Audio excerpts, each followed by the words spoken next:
Good evening, everyone, and welcome to Perth East Council this 18th day of November. I'd like to call our meeting to order. If everybody could please bow their head for a moment of reflection.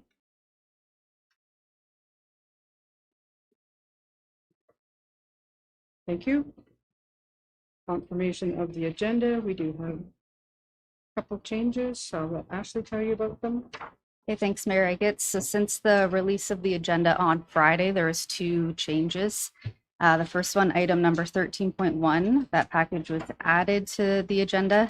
And then under item 6.1.2, there was changes to that submission.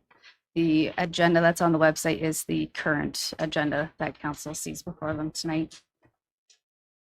Okay, so we do have a motion that the agenda is prepared for November 18, 2025, meeting of council of the Township of Perth East be approved as amended. Moved by Amanda, second by Jerry. All in favor? Carried. If you have pecuniary interest, council, you can disclose that now or as the meeting goes along. We have 10 items on our consent agenda. Is there any items anyone has questions with or would like pulled? Seeing none, we do have a motion that reads that items 5.1.1 to 5.1.10 as set out in consent agenda for the November 18, 2025 regular meeting of council be received for information, and at the minutes of November 4, 2025 regular council meeting and November 11, 2025 special council meeting be adopted. Moved by Amanda, second by Andrew. All in favor? Carried. Okay, we do have two public presentations tonight. So the first presentation is by Brandon Stoker. He's a Milverton resident and it's regarding the Milverton fire siren. So Brandon, are you here? Yes. If you would like to come up and sit at the desk, please give your... No, we don't need to do that. We already got that information. Sorry. Have a seat. Press the button to turn on the microphone and away you go. The floor is yours. If the button's pressing here. Okay. Good evening. I think I before I start, I did submit some stuff. Is that going to go on the screen or? Okay. Which one do you want up first? I'll have the video, but I won't press play just yet. It's just a 30-second video. Thank you. So good evening, Mayor, members of council and staff. My name is Brandon Stoker and I live on Gerber Court, which is directly behind the Milverton Fire Hall. My wife and I have two young children, ages 2 and 6 months old. In the 4.5 years we've lived here, we've fallen in love with Milverton. We've made many friends in the community, frequently attend the library, the perk, local parks, and truly feel blessed to raise our young family in this community. I'm here today to express our frustration with the outdoor siren at the fire hall and the increasing challenges it's imposed on our family. I want to start by saying we have the utmost appreciation for our local volunteers. My wife and I are both first responders, and our goal is not to criticize or question the value of their service or their passion to serve this community. So before I go ahead, I have provided a video here. This is a security camera in that's my backyard. Just beyond that fence is actually this very building. This video is only 30 seconds long, and it's just intended to provide context to the siren as it relates to our house, if you don't mind playing it.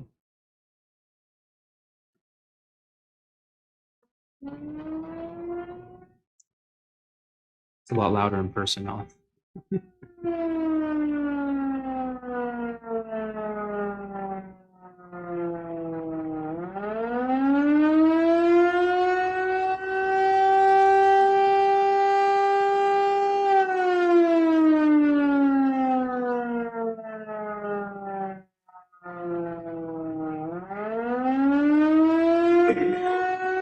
Thank you.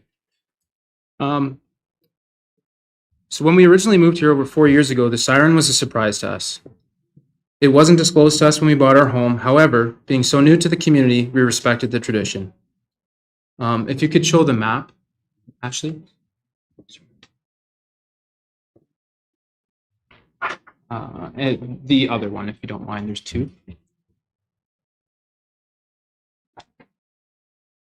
That's the same one.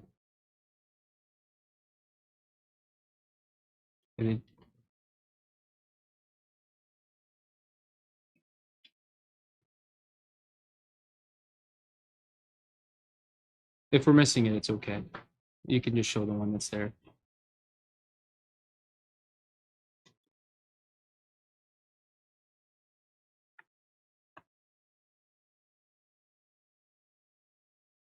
Are you able to just, oh, there we go. Perfect. That's the one.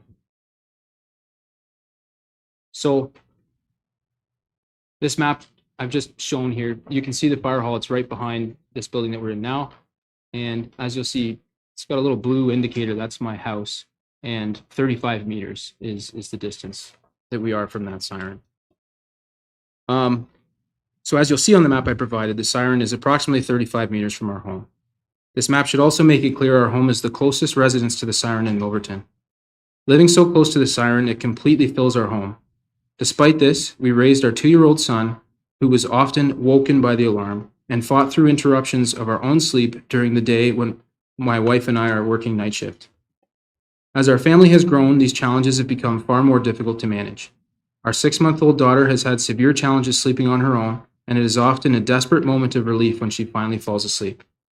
As many parents will understand, sleep deprivation can have you feeling pretty fragile. Anytime our children are napping during the day, especially if it's been difficult to put them down, it's hard to shake the anxiety that the siren could go off at any moment. This anxiety comes from the countless times the siren has woken our sleeping children and left us feeling desperate and exhausted. I hope you can imagine the defeat and helplessness of finally soothing, singing, and rocking your 6-month-old daughter to sleep, only for her to be woken and endure 2 continuous minutes of a siren that literally vibrates your windows. Beyond our own mental health, the siren impacts the wellness of our children, who still don't yet understand what's going on when the siren fills their bedroom or floods our backyard while they're playing outside. This siren, meant to be heard across town, is 35 meters from our home. After nearly 5 years, my family decided it was time to share our experience and raise conversation about the siren in hopes to modernize the alert system. I walked around our community and spoke with families who expressed similar concerns and have signed our petition to discontinue the siren, which I did provide as a signed petition. I met a mother whose husband is here today beside me, who requested I share the very personal impact it's had on her family and the unique challenges the siren has imposed on her PTSD, which I've included a letter that she wrote to the council prior to this meeting. What I want to emphasize throughout this presentation is this siren disproportionately affects our family and families who live near it. The further families live from the siren, the less they feel the severity of its impact. Our home is, as you see, 35 meters from this siren, which I believe gives us the unique perspective to speak on behalf of those negatively impacted. I respectfully request through my presentation that you consider this issue through the lens of those affected the most. When I began looking into this issue, I wanted to understand the purpose of the siren. I reached out to the Milverton Fire Chief Bill Hunter and shared the challenges I presented to you today. Chief Hunter provided 2 purposes for the siren, which I will explain as I understand them. Firstly, firefighters primarily rely on pagers and a cell phone app which alarms on their personal mobile device when they receive a call for service. The siren operates only from 7 a.m. to 7 p.m. and serves as a backup should the 2 primary alerting systems fail. The second purpose is the siren serves to alert residents of volunteers responding to the station in hopes that pedestrians and traffic will safely stay out of the area. While I respect the dual purpose of the siren, I will comment on each purpose to assist in your assessment of its benefits against its costs. What's obvious on its face is if the siren does not run after 7 p.m., our volunteers do not rely on it.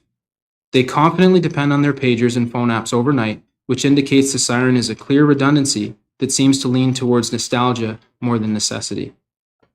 In researching this issue, I learned nearby communities like Perth South, North Perth, Seaforth, Wellesley, Linwood, St. Clements, and Paris have all retired their outdoor sirens for the noise and health concerns of their residents.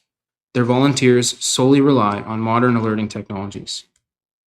With respect to the second purpose of siren, to alert residents in the area, I emphasize it is the responsibility of the responding volunteers to drive safely according to the conditions and obey traffic laws.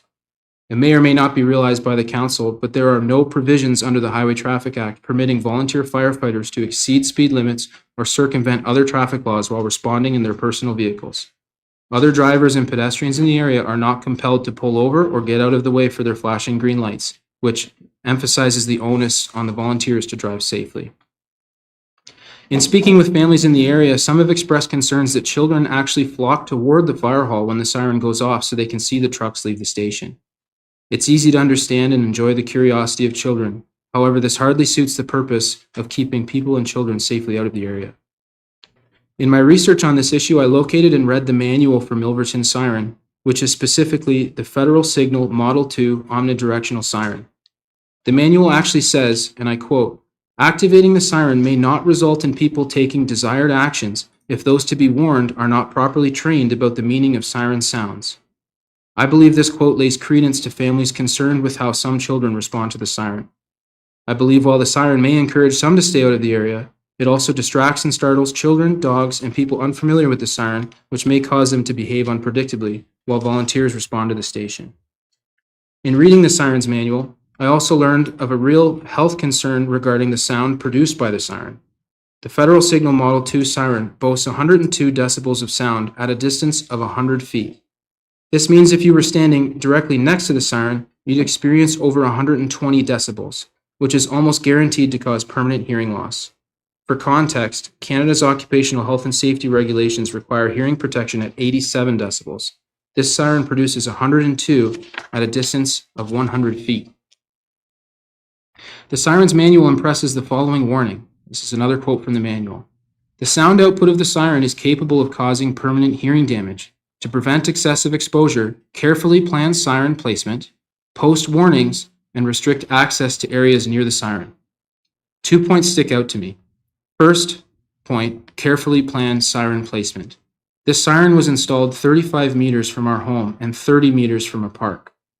I can't imagine 35 meters from a residence is anything resembling a responsible and careful placement of a siren known to cause hearing loss. The second point, restrict access near the siren. This is straight from the manual. There is absolutely no barrier restricting children from walking straight up to the siren and experiencing its full and dangerous power. In January 2025 of this year, the medical officer of Huron-Perth Public Health, Dr. Miriam Klassen, designated Seaforth siren as a quote health hazard and ordered it to be discontinued. This order included fines of $25,000 for each day the municipality did not comply with the order. In Dr. Klassen's report, she stated the siren exceeded the World Health Organization guidelines for single noise events and stated the siren, quote, has or is likely to have an adverse effect on the health of a person or persons exposed to the sound while in operation. So in summary, I want to thank you for listening to my presentation. I respect the long history of the Milverton siren, and I respect the proposed benefits to responding volunteers. I understand most community members are not negatively impacted by the siren. However, I impress on this council to consider the disproportionate and dangerous impact it has on families living in such close proximity. I understand the siren was at one time on the outskirts of town, in this case serving its purpose without negatively impacting residents. I respectfully request this council discontinue the siren's use, and if desired, relocate the siren to a location safely away from residents and young families. Thank you for your time.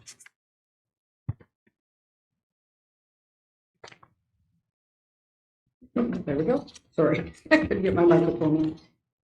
Thank you for your presentation. Any questions from members of council? Hugh? Yeah, does Shakespeare and Signal, they have signed? Bill's on online with us. Bill, did you hear that question? Are you there, Bill? Harrigan's? Yep, there we go. Okay. Yes, Cedarville still utilizes their siren. Shakespeare does not have a siren at their station. Okay. Jerry? Thanks, Mr.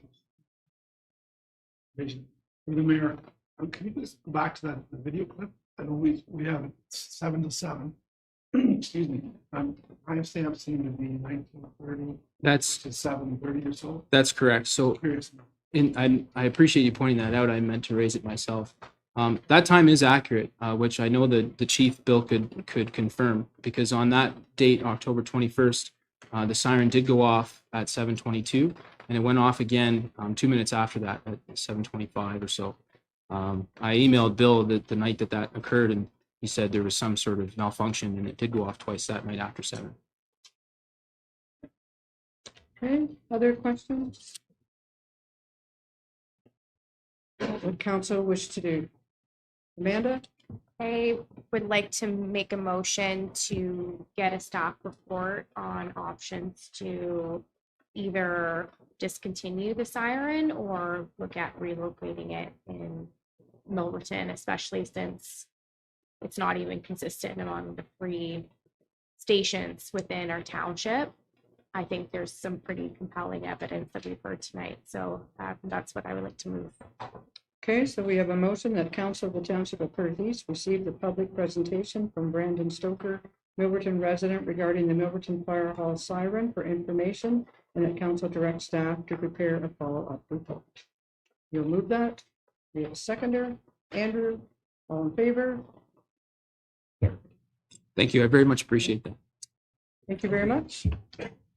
Okay, we're moving to our second public presentation, and with us tonight we have Steve Jefferson from Cape Smart Associates and Eli Ebersol. And we also have Tony from Percon.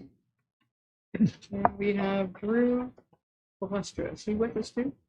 Drew's online. Okay, so gentlemen, welcome, and the floor is yours. Thank you, Mayor Ricketts, members of council. We appreciate this opportunity to provide this information to you this evening. As noted at the start of our letter, it's a request that this letter be received by the municipality for information, and that if you so desired, that council provide a general statement of support in principle for the Waterfalls Agriplex, which I'm going to provide information this evening for you. On the screen, we do have one version of our concept plan showing where we're at right now. It's a lot of boxes and roads, but the location of it is in the 97 acres south of the Percon Industrial Subdivision, just at the south end of town. And the amount of land that would be involved for this right now, it's about 50 acres that we're looking at. But there's a lot of refinement to be done to find out how much land would actually be involved. Mr. Ebersol, Eli Ebersol, is a local business owner who's also deeply involved in the equestrian world. For a number of years, he's been holding equestrian competitions, primarily out of the Ancaster Fairgrounds. From his experience with that, he, is thinking this can be done better. I know we could call it a dream or an idea, but he believes that he has the capability to get a team together and create a world-class equestrian facility so that he can not only serve the local horse industry, but also attract world-class competitions. He's had discussions with a number of the world organizations, and they have tentative commitments to bring events to Milverton in 2029 and 2030. So we're at a point where we're in preliminary design, but before Mr. Ebersol proceeds further, he would like to get a general feeling from the council on your thoughts on this, and allow him to commit spending a lot more money on the studies and design that would be necessary to make this happen. So as noted, it's just south of town. We have had number of meetings already with representatives from the township and the county. About a month ago, we met here with township staff and county planning staff, township engineer, and went through a number of the preliminary issues that we have to look at on this. We've also had multiple discussions with the county planning staff, most recently last week with Mr. Bannon and Ms. Hashler out of the planning office. So we're sorting out where this would fit into the world of provincial planning in Ontario and what type of approach is needed to consider an application to approve this. It doesn't fit into your normal on-farm diversified uses, smaller scale farm gate sales, that sort of thing. It's more comparable to a fairground. And in provincial policies, they're guiding this type of facility to be adjacent to urban areas. It makes most sense to have municipal services for sewage treatment and potable water. However, in terms of the amount of water that's needed, we're also looking at rainwater collection and an on-site well. So there's that sort of thing. The report that I provided, I'm not going to go through all 10 pages, save you that for tonight, but just to touch on some of the highlights. The current scale of the project, the building that we've drawn on this concept plan is 240,000 square feet. So that is a large building. As shown, it has capacity for about 3,000 permanent seats, 2,000 temporary seats, and stalls for 600 horses. So that's the scale of some of these events that are being considered. So when you get that type of facility, you have all of the hard surfaces in terms of parking for workers at the site, the competitors, all the visitors attending the competitions. You also have the horse trailers. A lot of them these days are also serve as mobile homes as well. So we're proposing RV hookups so that those types of trailers would have a spot to park. You also need just straight trailers and truck parking. And so with that much hard surface, you need an awful lot of stormwater management. Luckily, there's a few municipal drains in the area that can provide outlet. However, we're looking at maybe 10% of the property might be needed for stormwater management. So you start consuming an awful lot of land once you start looking at a facility like this. I've also reached out to Ministry of Agriculture and Food staff in Guelph to notify them about this, to get them thinking about how they could view this and how it fits into the provincial framework for this type of facility. We want to make sure that everybody that's involved is going to be commenting as soon as possible for us. The report goes through, in terms of the planning policies, one of the key starting points is Section 2 of the Planning Act. So I've covered off all of those sections and as a general screening. So there's no major red flags in terms of that. There's no woodlots that are large and significant. There is a woodlot on the property, and we'll see what is to be done with that. There's no natural heritage features like wetlands.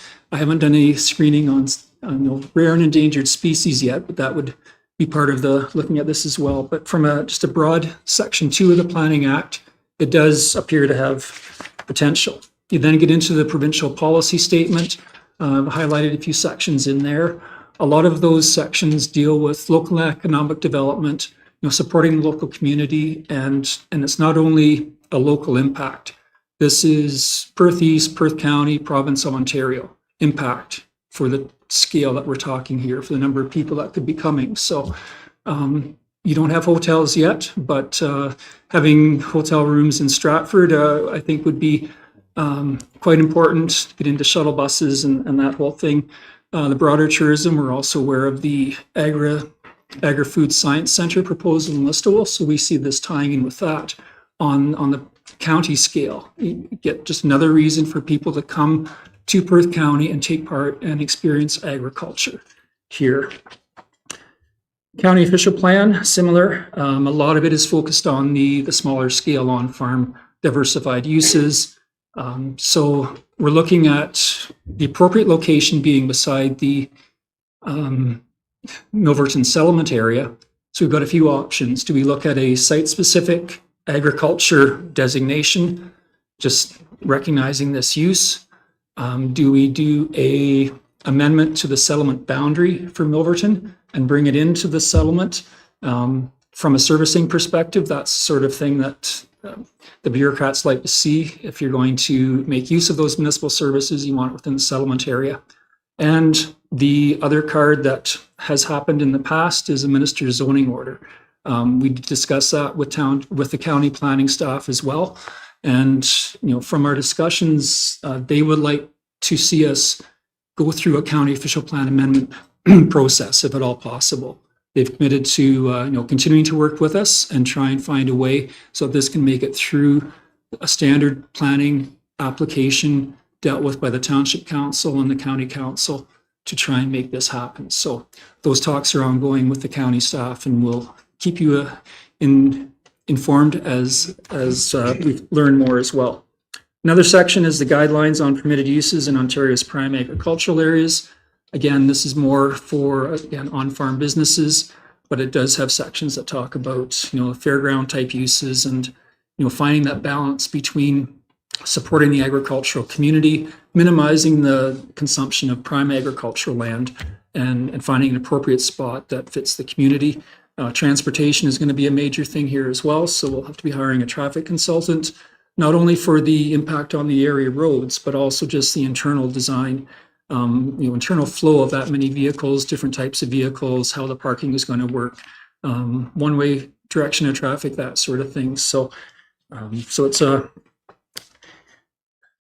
quite a project to be involved with, I guess is the short version there. So we've provided this concept plan, a work in progress. We've also included letters of support from some of the horse organizations that are looking forward to this moving ahead.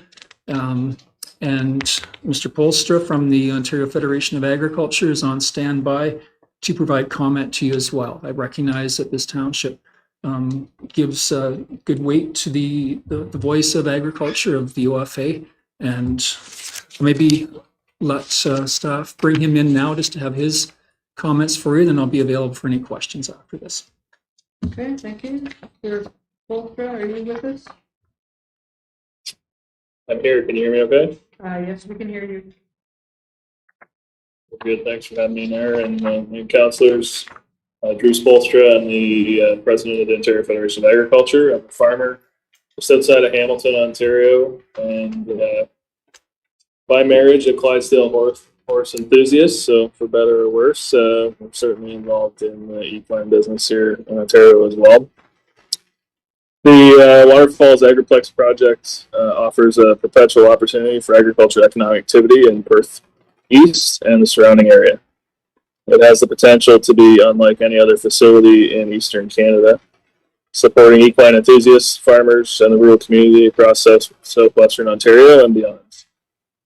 There is a strong need for a facility like this in Eastern Canada, particularly in the equine sector, but also as a host for other agriculture events as well. One example of this need is the Canadian Clydesdale Horse Association is currently looking for a host facility for their 2029 World Show. This is a show that happens every 3 or 4 years in different parts of North America. And this past show that they had in 2025, they brought over 600 Clydesdale horses to in Illinois, in Springfield, Illinois, to the facility that they had there. So they require a large facility with room for over 600 plus horses, show facilities with adequate seating, parking, camping, lodging, etc. These events, of course, happen across various breeds and livestock, and a facility like this could be a great draw for people and livestock to the area, supporting economic activity in communities across Perth County.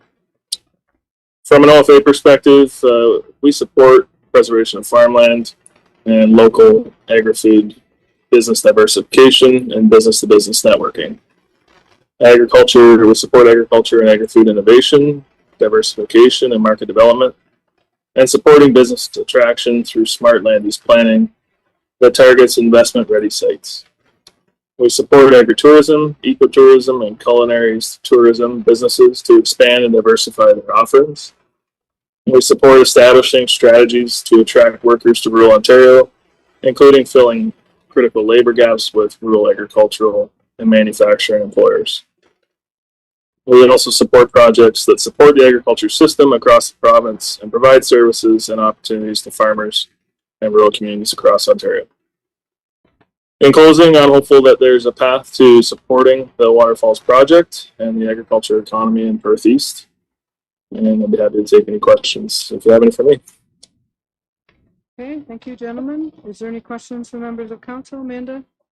Just a few comments and a couple sort of questions or suggestions, perhaps. So first of all, just this is exciting, and this would be, from my perspective, tremendous to come to our community. And I really appreciate the thoughtfulness that has been put into the presentation.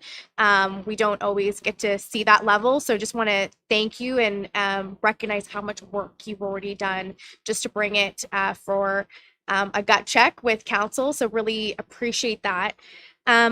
Couple things for me would be helpful to know from planning staff, you outlined a couple options from in terms of like a planning perspective. So it'd be good, I think, when you work with with staff to really identify which path is going to be best overall, but also from a timeline perspective as well, right? I'm sure some of the different options are going to take longer than others. Like, for example, in M's and O, like that requires approval from the province, right? So hypothetically, that could take longer. The other piece that I would strongly recommend that you do, if you haven't done so already, is our member of provincial parliament, Matthew Ray, who's also the parliamentary assistant to the Minister of Housing and Municipal Affairs. He also last year passed a private members bill called Growing Agritourism Act, which really, I think, fits in well with what you're trying to do. So I think he would be a tremendous champion for you and could perhaps help in navigating some of the unique planning pieces.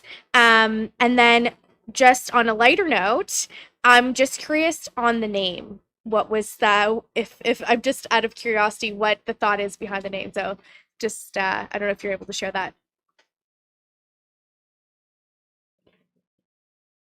Still on here? Okay.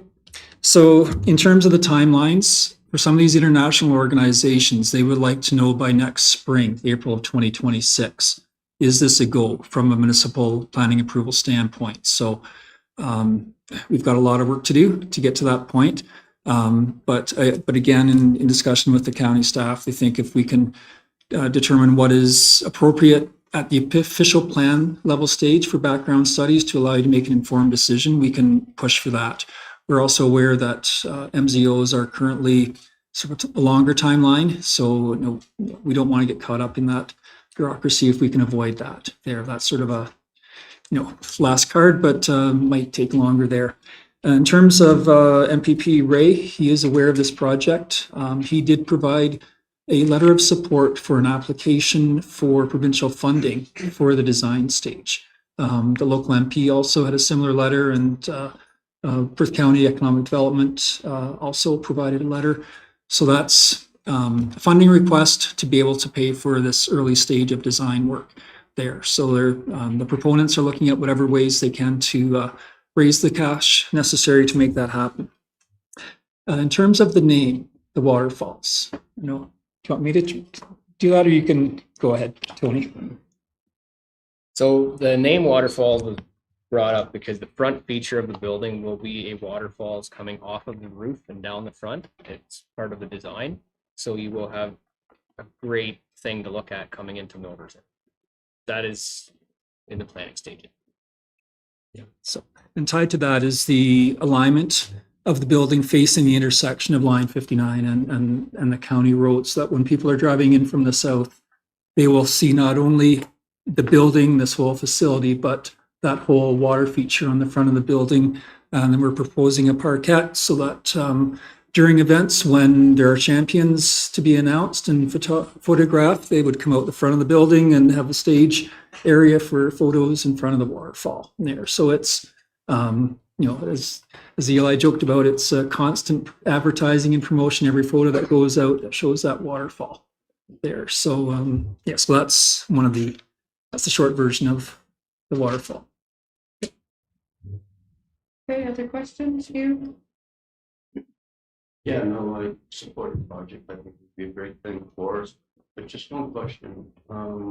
We now have industrial to the north of that, and I'm assuming the industrial is going to come further south.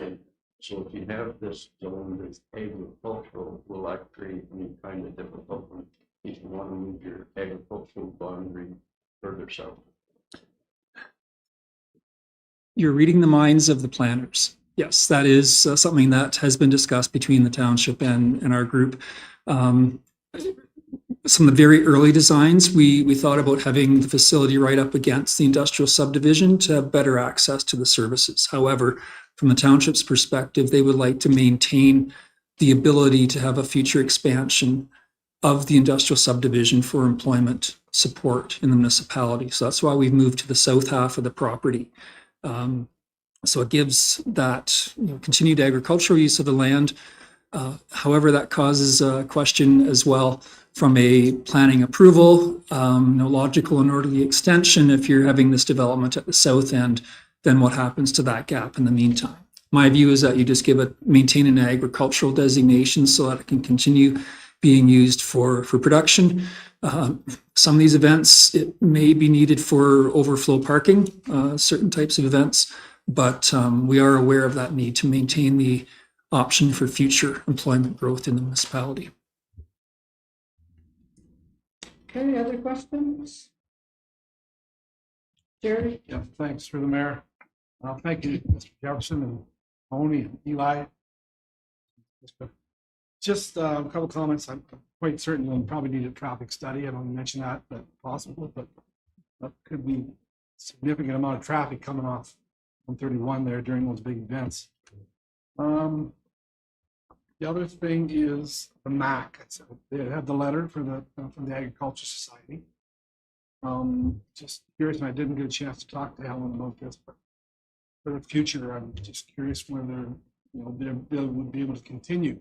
Perhaps the fall fair could end up at your facility. Again, I'm not sure. Just some of those thoughts. So my question would be though, is we have meeting rooms, halls around the different things. Obviously, we have on the library as well. Would there be an opportunity for the public, and this can be a good thing or bad thing, because again, we've got those halls that we already try to rent out. Would those that facility be available for the public to rent meetings or events, whether it's a wedding? It's something you don't have to answer now, perhaps just keep that in mind for the future. I'm 100% in favor of this project this year. What a great opportunity for our township and for the county. Okay, thank you. Through your Mayor Regetts, I guess for comparison, some of our research, there's the Elora racetrack. They've got new space there where they host weddings and that sort of thing. They've got meeting rooms. We aren't at that point of knowing how much additional floor space we need from the work that Eli has been doing. He's been focusing more on the horse aspect of it, but we're getting to the point of needing to have architects involved from a facility of this size and the number of people. Number one, how many washrooms do you need? How do you compare it to a hockey rink? If you've got a Kitchener Auditorium for the Rangers where there's 5,000 people there, well, you've got to deal with all the internal circulation of those people. So that's some of the getting even further level of detail. But we do anticipate, we've been going through a list of potential traffic consultants to find who would be appropriate to be able to assess this type of facility. So we'll definitely be doing that. So just a supplement comment then, perhaps for those big events that you would absolutely partner with the township to rent the perk for your banquets, et cetera. Want to take advantage of that. Okay, other questions? Seeing no questions, we do have a motion. Oh, Mike wants to say something first, okay? Just quickly, certainly, we appreciate the group coming forward and presenting to council. I think there has been some conversations at the staff level. Certainly, the concept is exciting, but also huge. Is the word that comes into mind for us. From a staff perspective, I think the planning hurdles have been talked about here a little bit. The other hurdle is servicing something like this. If the intent, and we hope that would be the intent, that it would be on municipal services capacity, issues, it's something we talked about already in Littleton. And to Steve's comment, we don't really know from a staff standpoint, what that looks like. So those are some of the things. Sensing there's a level of support from council, we'd be looking for the council to support staff. Working with the group to make determinations about what the servicing hurdles are and how we address them, as well as the but it is an opportunity. That's the way it's been presented. It's a dream, and we'd like to see it come to reality. But we recognize from staff standpoint there's a lot of work that needs to happen, and that's why the group came forward and they don't want to move forward with something that's council. Okay. Ashley's just adding a bit here to the resolutions.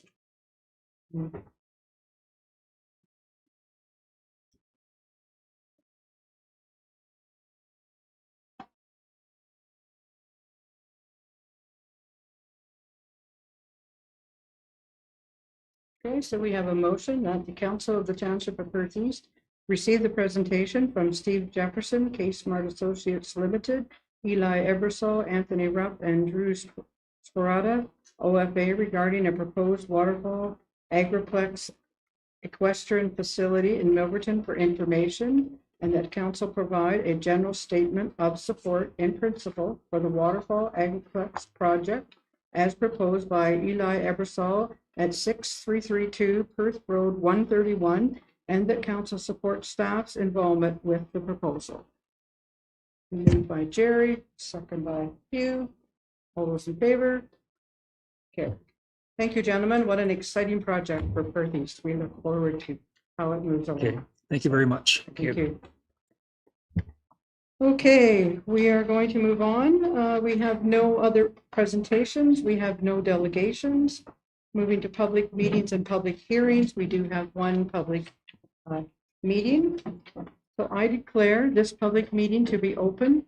This public meeting is being held to consider a proposed zoning bylaw amendment affecting property currently owned by Patterson Planning Consultants at 2825085 Ontario Inc. And the applicant is John Day, and legal address is Lot 20, Part Lot 73, regular plan 547-363 or 20 Cobalt Street, Milverton.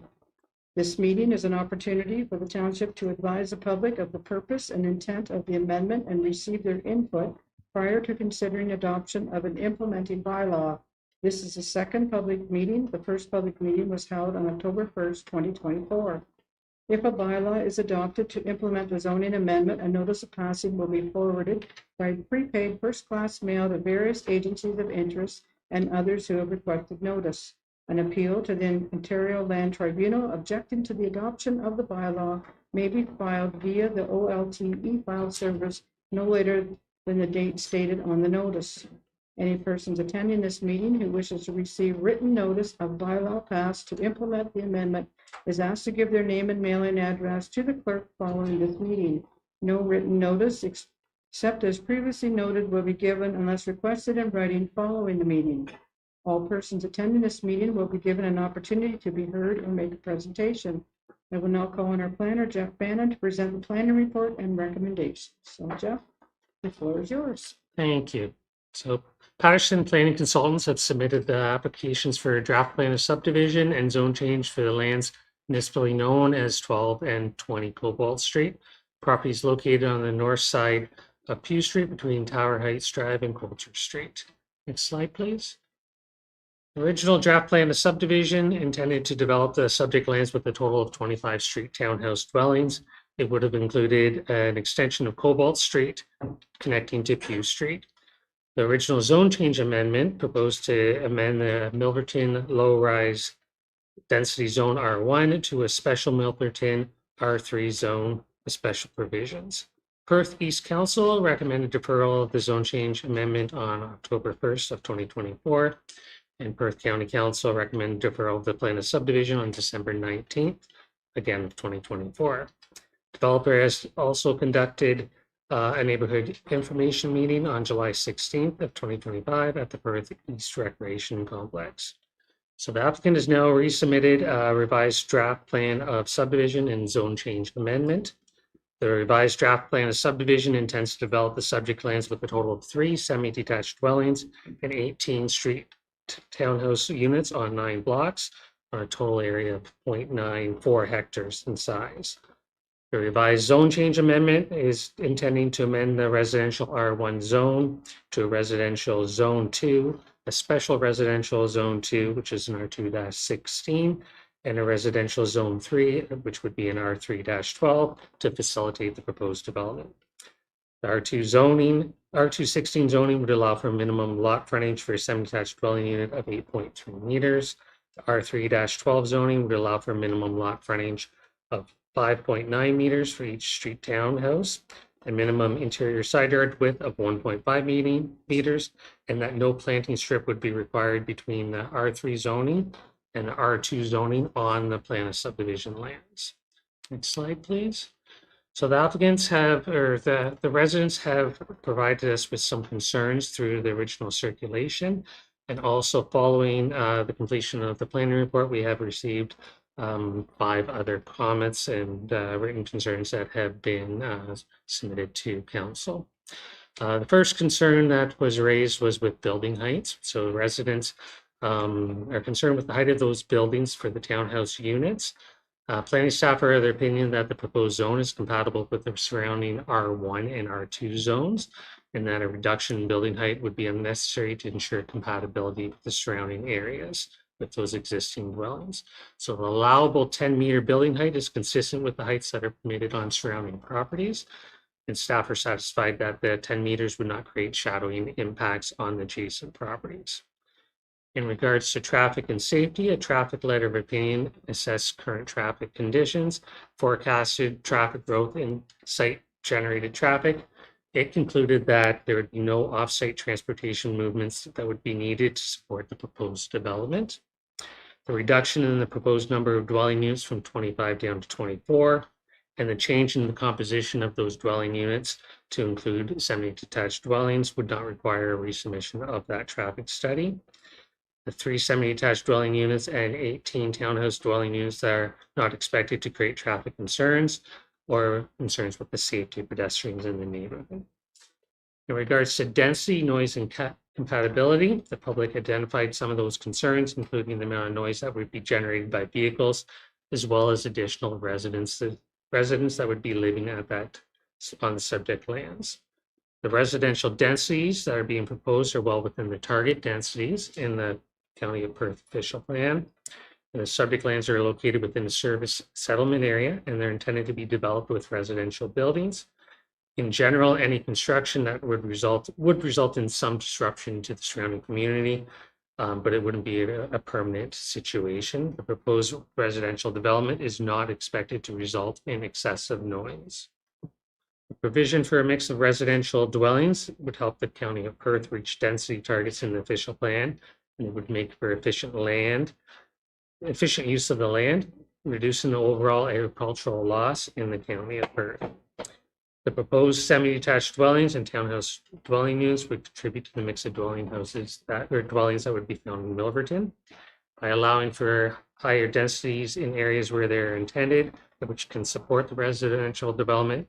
This contributes to a more complete community and prevents additional sprawl into agricultural areas. Subdivisions that include increased densities provide for additional residents that are able to help support local businesses. And if those local businesses are able to continue to develop and grow, additional jobs are created from that, and that are in close proximity to those residential subdivisions. In regards to reduced setbacks and privacy, the reduction in the required lot frontages is not expected to be noticeable along the streetscape. Those proposed lot sizes would still allow for dwellings that are compatible with the surrounding area. Reduction in lot frontages and the side yard widths will continue to provide for adequate space for grading, drainage, parking, landscaping, and buffering, and access to the rear yard of each dwelling unit. Developers still required to provide for a planting strip between existing dwellings that are adjacent to the proposed townhouse dwellings. So planning staff are satisfied that the requested relief continues to provide for adequate space for access to those rear yards and building maintenance. In regards to snow removal and garbage removal, that would still be provided by the Township of Perth East. Proposed cul-de-sac is large enough to accommodate for snow removal equipment, and the street meets municipal standards. The drainage and servicing capacity, the applicant has submitted a functional servicing and stormwater management report, and a condition of plan subdivision approval would require that the detailed engineering design will be required as part of the plan subdivision agreement. Manager of Public Works has confirmed that the drainage can be accommodated within the plan of subdivision and that there's adequate servicing capacity. In regards to student accommodation, the plan of subdivision and zone change applications were circulated to the school boards. Planning staff have not received any concerns in regards from that circulation regarding an inability to accommodate new students for the development. And for environment and loss of mature trees, that has been another concern that was raised, and subject lands are not considered to be containing a woodlot. There's no bylaw protection for the removal of trees on the property. However, a condition of draft approval has been included to require a tree preservation plan with the requirement to provide for the replacement of trees or compensation to the township of Perth East. Next slide, please. The proposed development allows for residential development that is within the neighborhood designation and official plan. It's connected to municipal services on a vacant parcel of land. County of Perth official plan recognizes that there's a demand for housing forms that fall into density requirements for categories, with 52% being low density, 31 medium density, and 17 high density. The residential density being proposed is 25.6 units per hectare, which exceeds the minimum overall net density of minimum requirement of 15 units per hectare. The zoning being proposed has reduced interior side yards, lot frontages, and eliminates the requirement for planting strips between the site-specific R3 zoning and R2 zoning that is within the plan of subdivision. Planting strip is still required for lands that are adjacent to the existing residential outside of the plan of subdivision. There's also a requirement in our zoning bylaw to provide for 1.5 parking spaces for each townhouse dwelling unit. This development would require a total of 39 parking spaces. Parking spaces for semi-detached dwellings are permitted to be located in tandem. However, with each townhouse dwelling unit, there's a requirement that those parking spaces cannot be in tandem, and zoning provisions should include a request to allow for parking spaces in tandem for those townhouse dwelling units. Reduction in the minimum lot frontage will still allow for lot sizes that are compatible with the adjacent residences. And the reduction in interior side yard requirements for the street fronting towns will provide for access to the rear yard of each dwelling unit. And the minimum side yard width would allow for adequate privacy between the dwelling units. And the requested reductions would not be located next to the existing residential dwellings.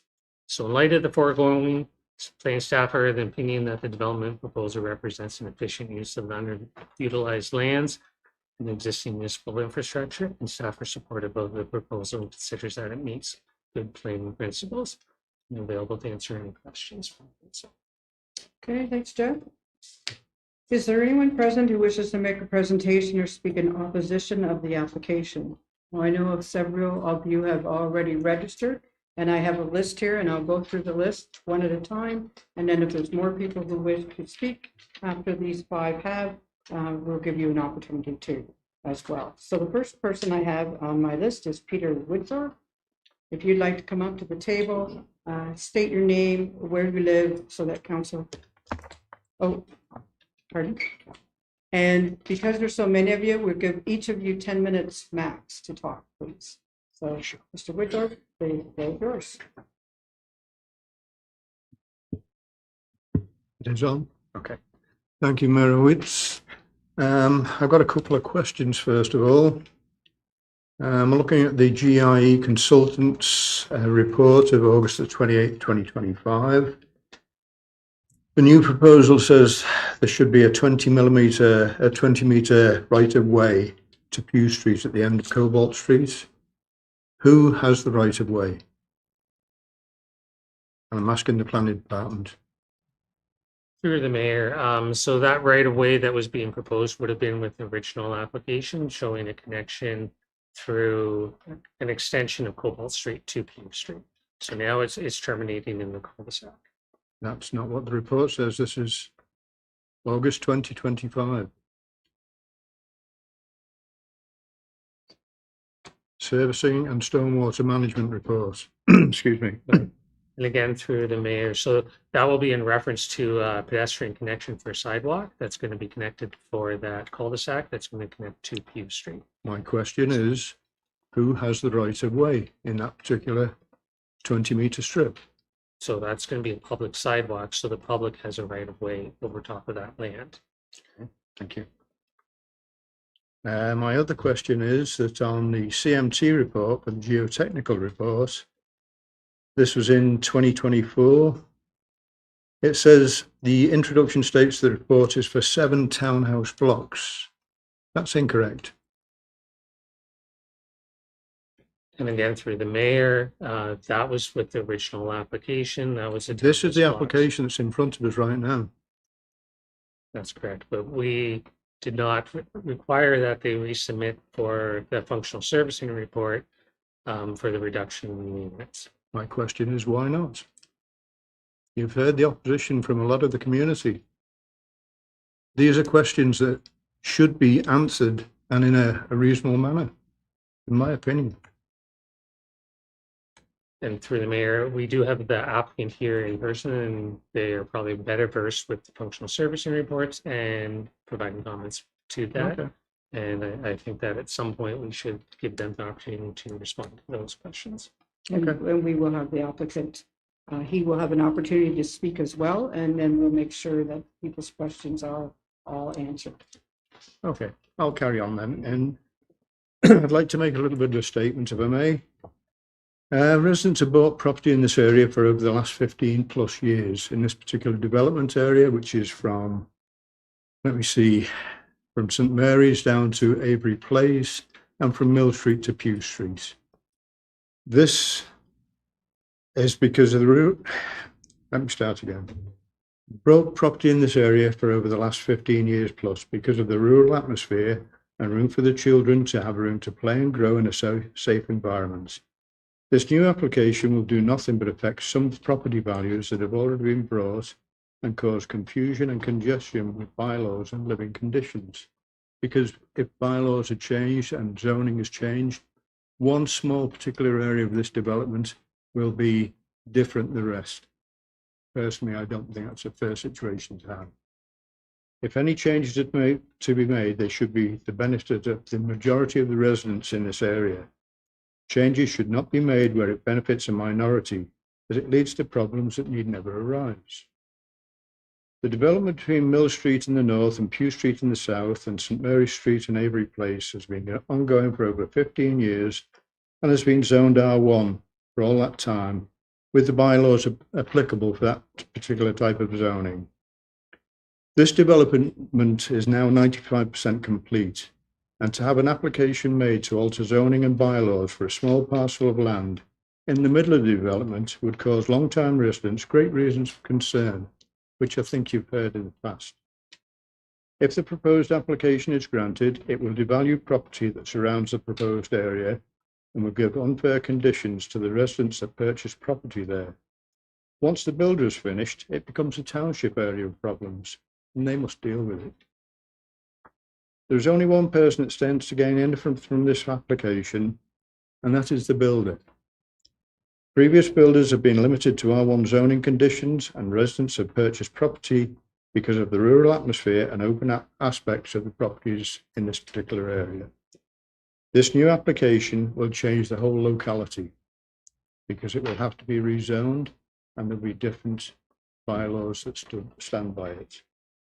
The whole development should be allowed to be finished under the original guidelines, and any future areas for development can then be considered for rezoning if required.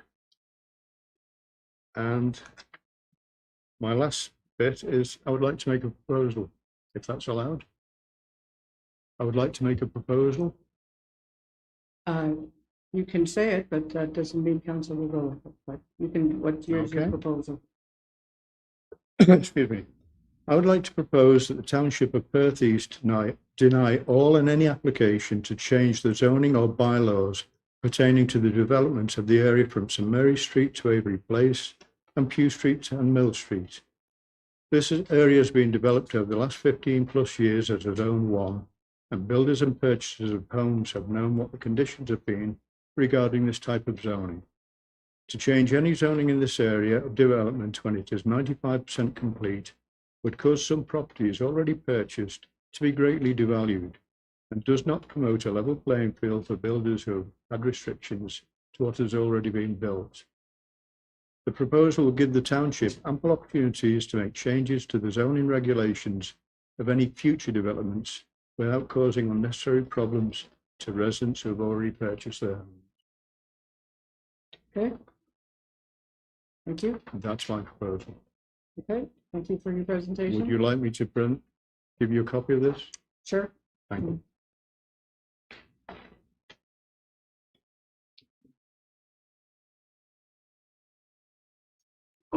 Thank you. Okay, next we have Trevor and Ellen Yancey.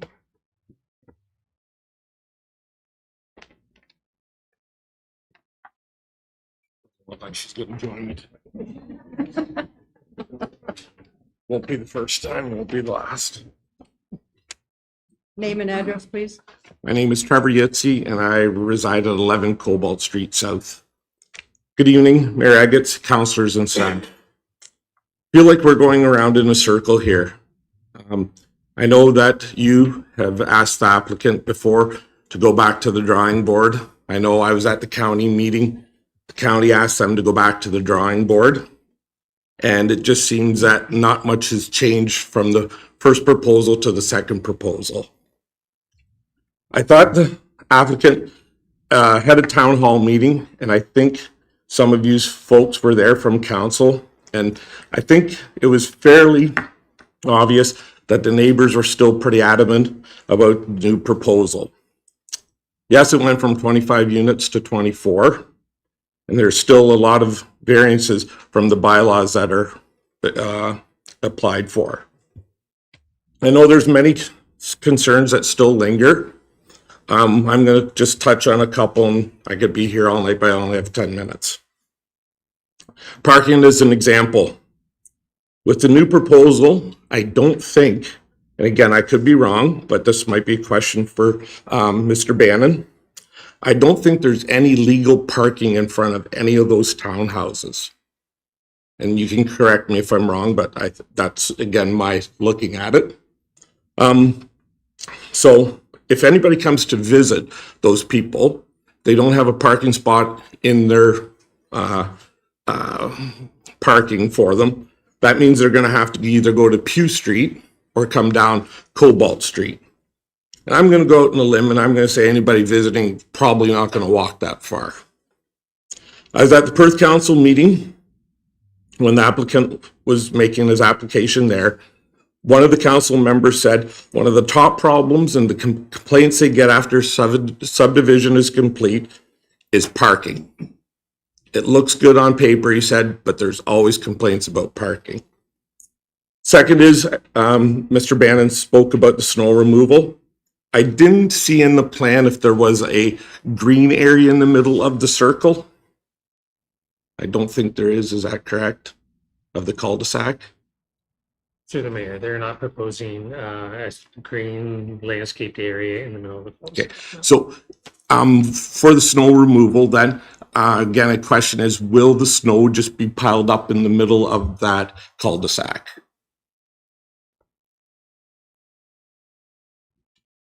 Jake, you into that?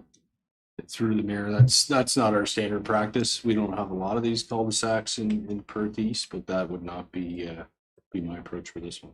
No. So can you tell me how they're going to move the snow out of there with snow plows? Through the mayor, we're going to utilize the boulevard where possible. There is some space towards the south of the site as well, between Pew Street and this development. But otherwise, it may come to a point where snow has to be removed from the subdivision if necessary. Okay, I just hope it'll be done in a timely fashion. That's my only concern, especially for the safety of people if ambulance or fire truck has to get up there to fight a fire. I think a lot of the neighbors are concerned about a lot of unanswered questions, and that their concerns in the last two meetings here and also at Perth County have not been looked at. I think if the subdivision was to go ahead and be completed, I hope that the township realizes that all the problems should be looked at before it's built and not try to fix after the subdivision has been built. I think we need to be proactive in that aspect instead of reactive to that. Also, I have a couple other questions. I'm not sure if anyone could tell us how many units could be put on that plot of land if all the bylaws were followed to how they are now. If it was zoned R2 or R3. This, I think it would help give reference to people, concerned neighbors. Okay, and that's a question for the applicant. So when he Okay. comes up, we'll have him answer Perfect. that question. Excellent. Thank you. The other question I have, I know there was a subdivision at the end of Mill Street East, and again, please correct me if I'm wrong. I think they had R2 and R3 zoning there. Is that correct? They're proposing R2 and R3. Okay. Have they asked for any variances in their application for their subdivision? Yeah. Okay. My last thing is I feel a precedent tonight on a vote could be set here. I think many other builders in the future, if they see the precedent set, could come in and say, well, you did it once before, why not again? I also feel if that goes through, could put future councils in bad positions of not being able to control what happens in the township. I'm not arguing about the quality of homes the home builder's building. I know people that bought them. I'm concerned about the number of homes being built in that area. Pure and simple quantity, not quality, quantity. I want to thank Mayor Eggetts, council, and staff for letting me have my input on this subdivision plan. Thank you. Okay, thank you, Trevor. Okay, next year on my list is Jason Ensinger.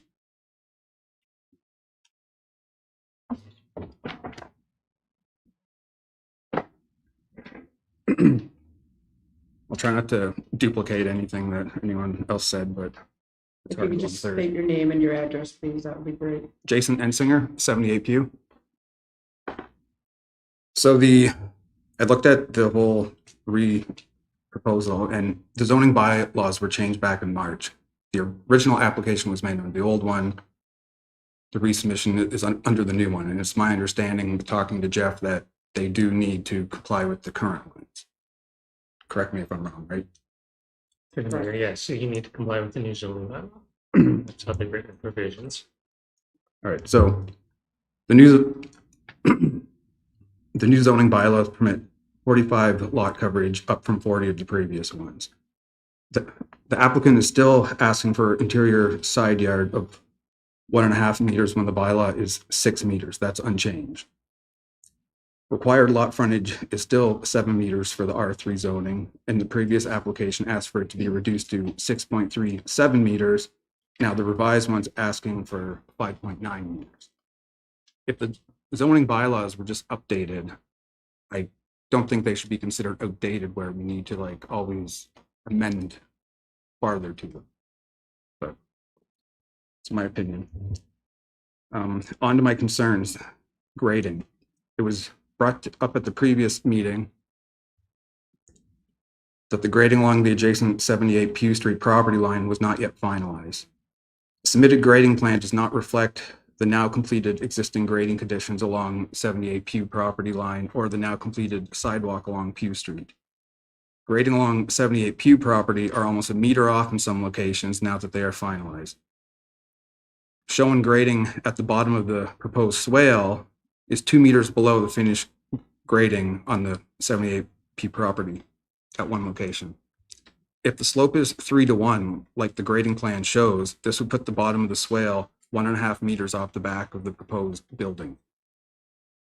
It's most likely not going to be built like that because nobody wants to step out their back door and have a bottom of the swale 1.5 meters out. So my concern is the grading can't be constructed as proposed. So is there going to be like a steeper drop now that the grades are up here and they think they're way down here? Is a retaining wall going to be put in place? And it's not just along my property, it's along the whole like sidewalk along Pew Street. Is any drop larger than 610 millimeters, I believe, by the Ontario Building Code requires a guard, typically.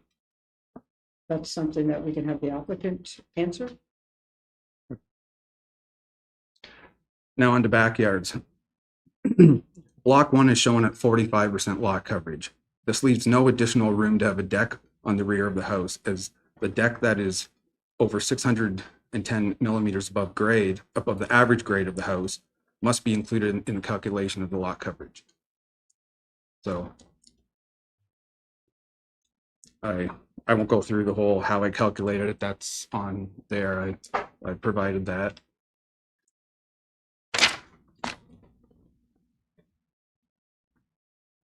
So any additional area for the deck, for a deck built at just below the proposed floor level, like you typically have it down about 2 inches, like, so you just have a small step down, would have to be included. I'm getting lost here.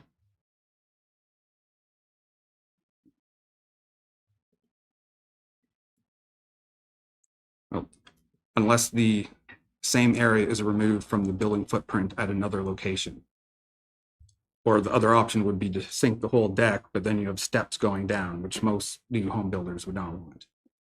If you have young kids or something, you don't want them coming out and having to go down 2 or 3 steps to a nice new deck.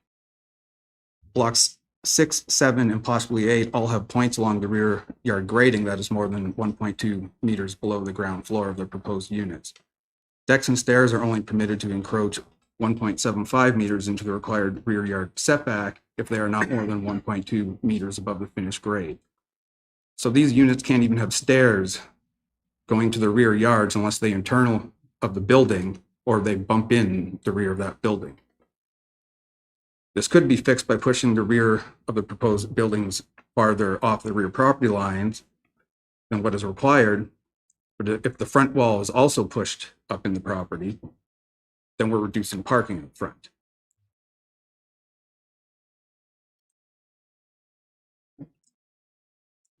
With the above bylaw, no deck or patio can even be constructed closer than 5.75 meters to the rear property line. This does not leave a lot of options for potential buyers of these units who I am sure will be unaware of it at the purchase time. Everyone likes to have a nice little deck out back, maybe a table, chairs, invite friends and family over. They'll only be able to have about a 5'9" deck without encroaching.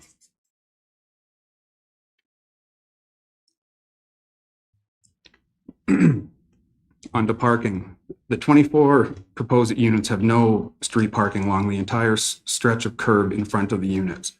No parking for potential visitors or additional vehicles that will ultimately be parked farther down Cobalt Street or up on Pew Street. A parking plan seemed to be provided, but it is still using the old parking space size of 2.7 by 5.5 meters. The new zoning bylaw defines the required parking space as 2.8 by 6.1, so that's almost 2 feet longer. With the updated parking space size, 12 of the 24 proposed units require a parking space in the garage if we want to have 2 parking spaces. Now, I know Jeff said you only need 39 parking spaces, I believe you said, for the development. So for townhomes, because they're an individual, like, you can't park in your neighbor's driveway. Well, you could, you'd probably get ticked off, but would you not still have to provide 2 parking spaces for that individual townhome? Because that is those are your parking spots. It's not like a apartment building or like a townhouse complex that is off, like not street facing, I guess I'm trying to say. Yeah, through the mayor, each individual street townhouse, it needs to provide their own parking on their property. So they provide it on their side of the driveway if they have adjacent. Like if they have a connected driveway, they need to provide it on their property on their side. Okay, so if there's 24 units being proposed, then it would be 48 parking spaces for the total development, right? That would be required if everyone needs 1.5 individual. Would that not be correct? Or am I getting lost here? Yeah, so through the mayor, so they have a total of 24, sorry, I just gotta get the numbers here. I have done the parking calculation. If you give me a minute, if you want to continue, I will give you a breakdown of how the parking works.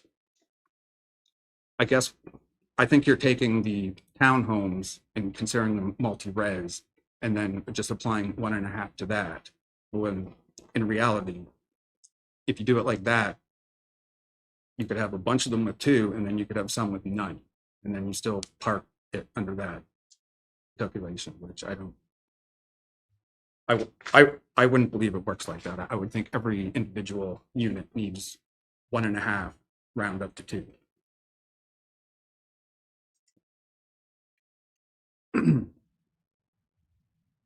I'll continue here.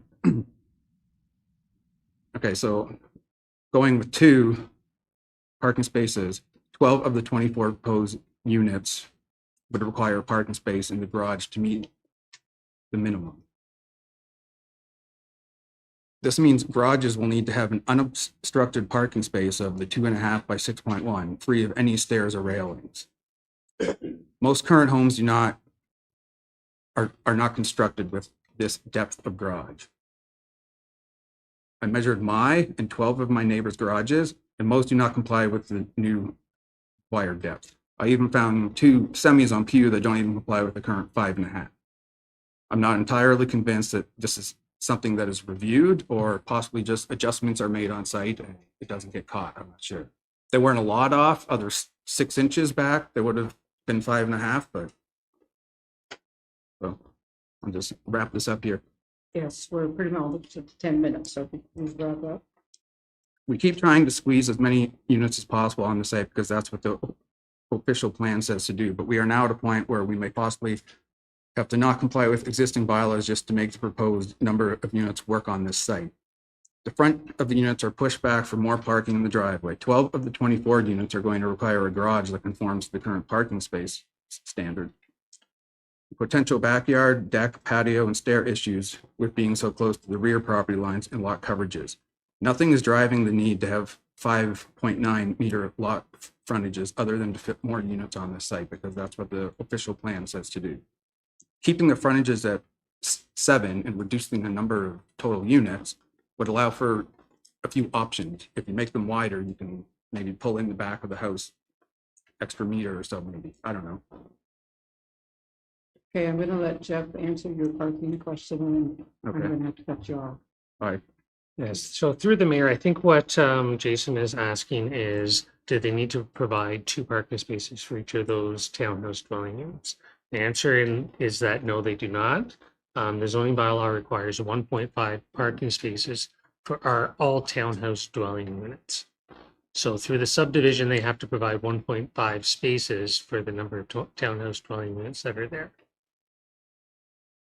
It's not a good way of dealing with the townhouse dwelling unit provisions, Yeah. but that's how the parking works. I would think they'd be treated as like own individual homes, because that's what they are. It's not like a shared kind of communal parking lot where you have like 10 units and everyone goes out to like a shared parking lot. But Yeah. Like, Through I the mayor, totally- I understand what you're saying. It's just the way that the bylaw is written. And when we were discussing earlier, I just want to make one other quick statement. We were talking about the changes to the zoning bylaw that have been made. Those changes were made to bring certain provisions up to our current standards, but it wasn't a comprehensive review of the zoning bylaw. We've recently updated the County of Perth official plan, and we will be doing a comprehensive review of the zoning bylaw in the future. It's one of the projects that's ongoing with the County of Perth and with the townships. So our zoning bylaws the provisions might not be completely up to date with current standards across other municipalities and within what we consider to be good planning. So just wanted to make that point because it was brought up and we haven't done that complete update yet. Okay, and I guess Okay. I just wanted to say, like, I'm just concerned that if any of the concerns I brought up, like if lot coverage, setbacks, like we're just gonna end up more minor variances, more meetings like this, and the new owners won't understand why the neighbors around that don't want to see it, Mhm. because they will be unaware of the purchase. So, Okay, thank you. Okay, my apologies to the next 2. I'm sure I'm not going to pronounce your names correctly, but I have Darius. Sorry, no comments from us. No So comments? none of us today. Okay, All the concerns. all right. Okay, then we have Margaret and Arthur. Okay, no comment. Is there anyone else who wishes to speak in opposition or ask questions? No? Oh, Okay, if you'd like to come up to the desk, please give your name and your address. Please come to the desk. Please come to the desk. Because everyone at home can't hear you. When you speak back there, they can't hear. They have to be on the microphone. You can never hear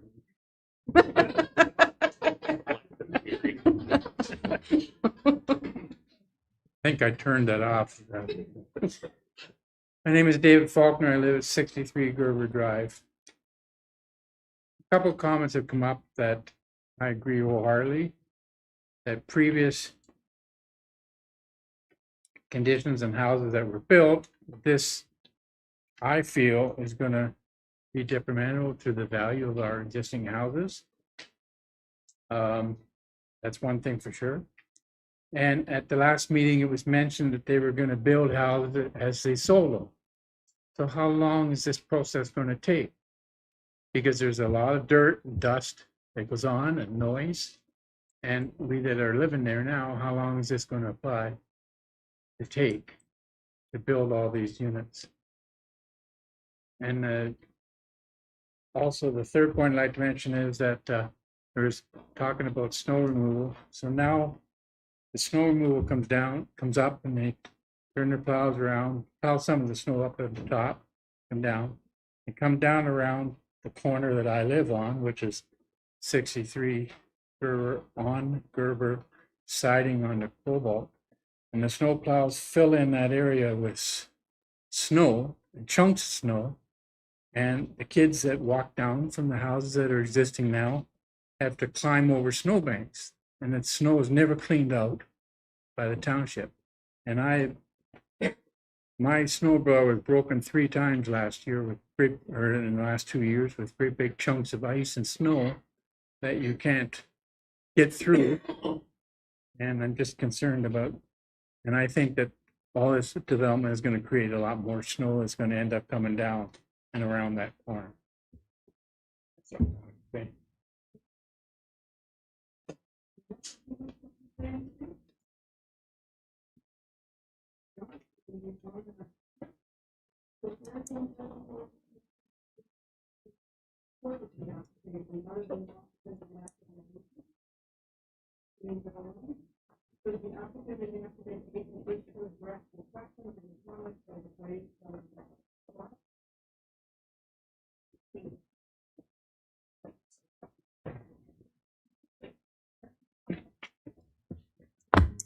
Good evening, Your Worship, members of council. I do have a presentation this evening.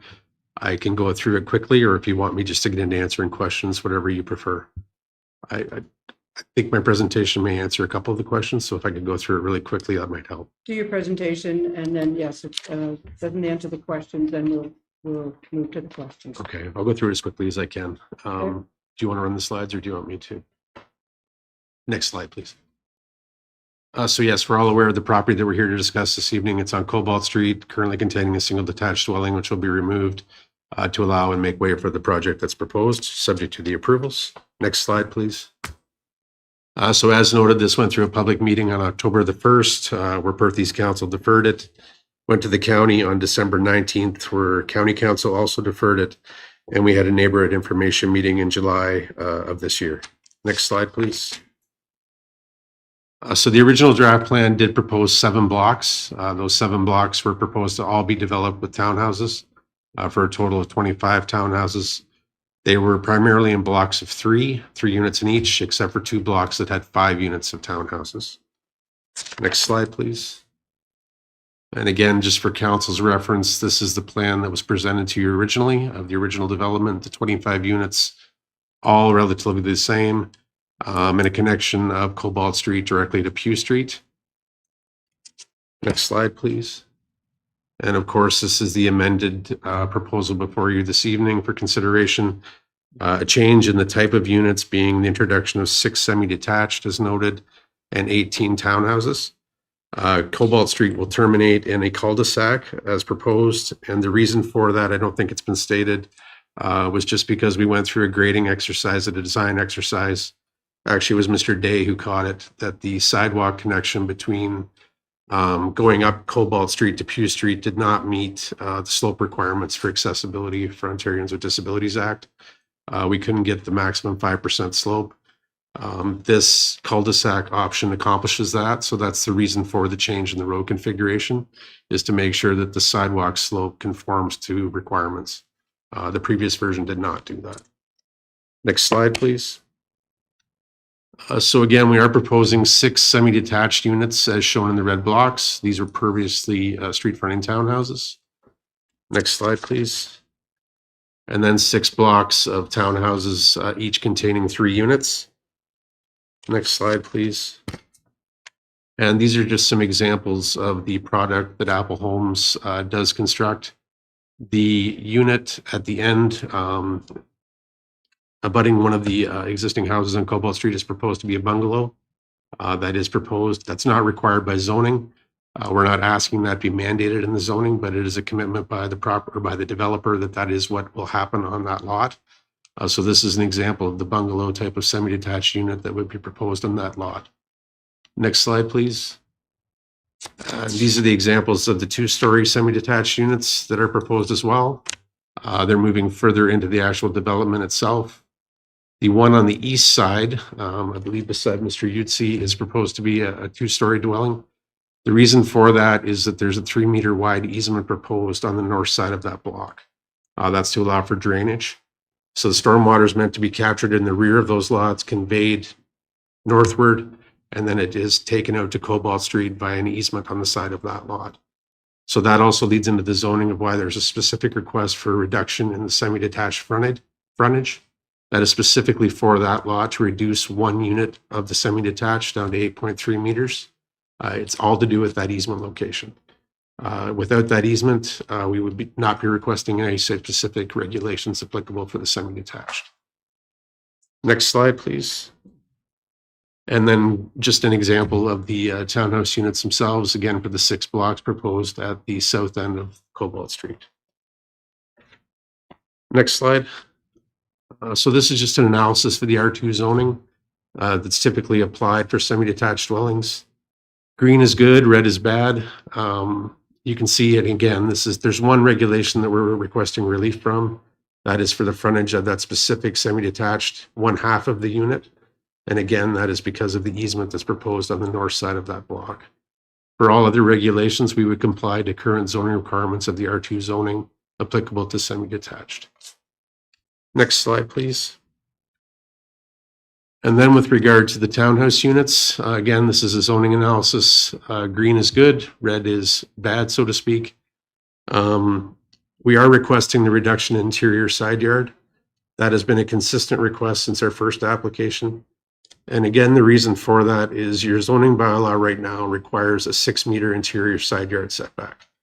So if I have 2 blocks of units beside each other, I need 6 meters to the property line on this side and 6 meters on this side, resulting in 40 feet between the units, which is an inefficient use of land and not practical. I'm not sure why your zoning bylaw has such a setback. I know there was some housekeeping amendments done through the zoning bylaw, but this item was not captured. So as it stands today, the R3 zoning does require a 6-meter interior side yard setback, and that would apply between each block of townhouses. So we'd have 40 feet between each block. So our request is to go down to 1.5, which is more realistic. Still allows for rear yard access, setbacks, and things like that. But that is applicable to each of the townhouse blocks. As noted, we are requesting a reduction in lot frontage to 5.9 meters for the townhouses. That is only applicable to each of the interior unit of the 3 blocks. So when you look at the 3 townhouses, the interior block or the interior unit is 5.9 meters. The 2 end units also have the exterior side yards.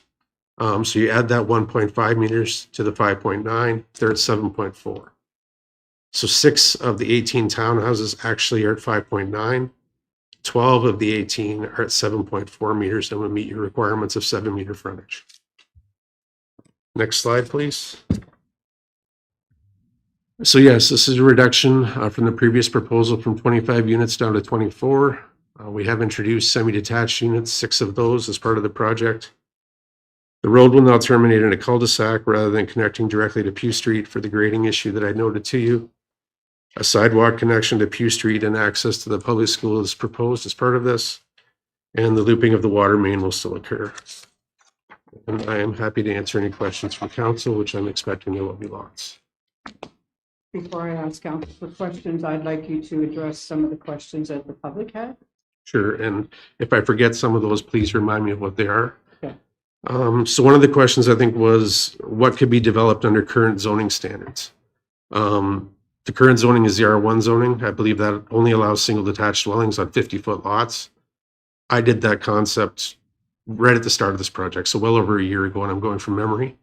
I think I could get 11 single detached. It might be 9, it might be 11. I'm honestly going from memory and I can't remember that. So that's under the R1 zoning provisions. I have never done a concept that shows the townhouses with the 6-meter interior side yard setbacks, because I just, right from day one, I realized, or I thought, that that was inappropriate for the development of these lands.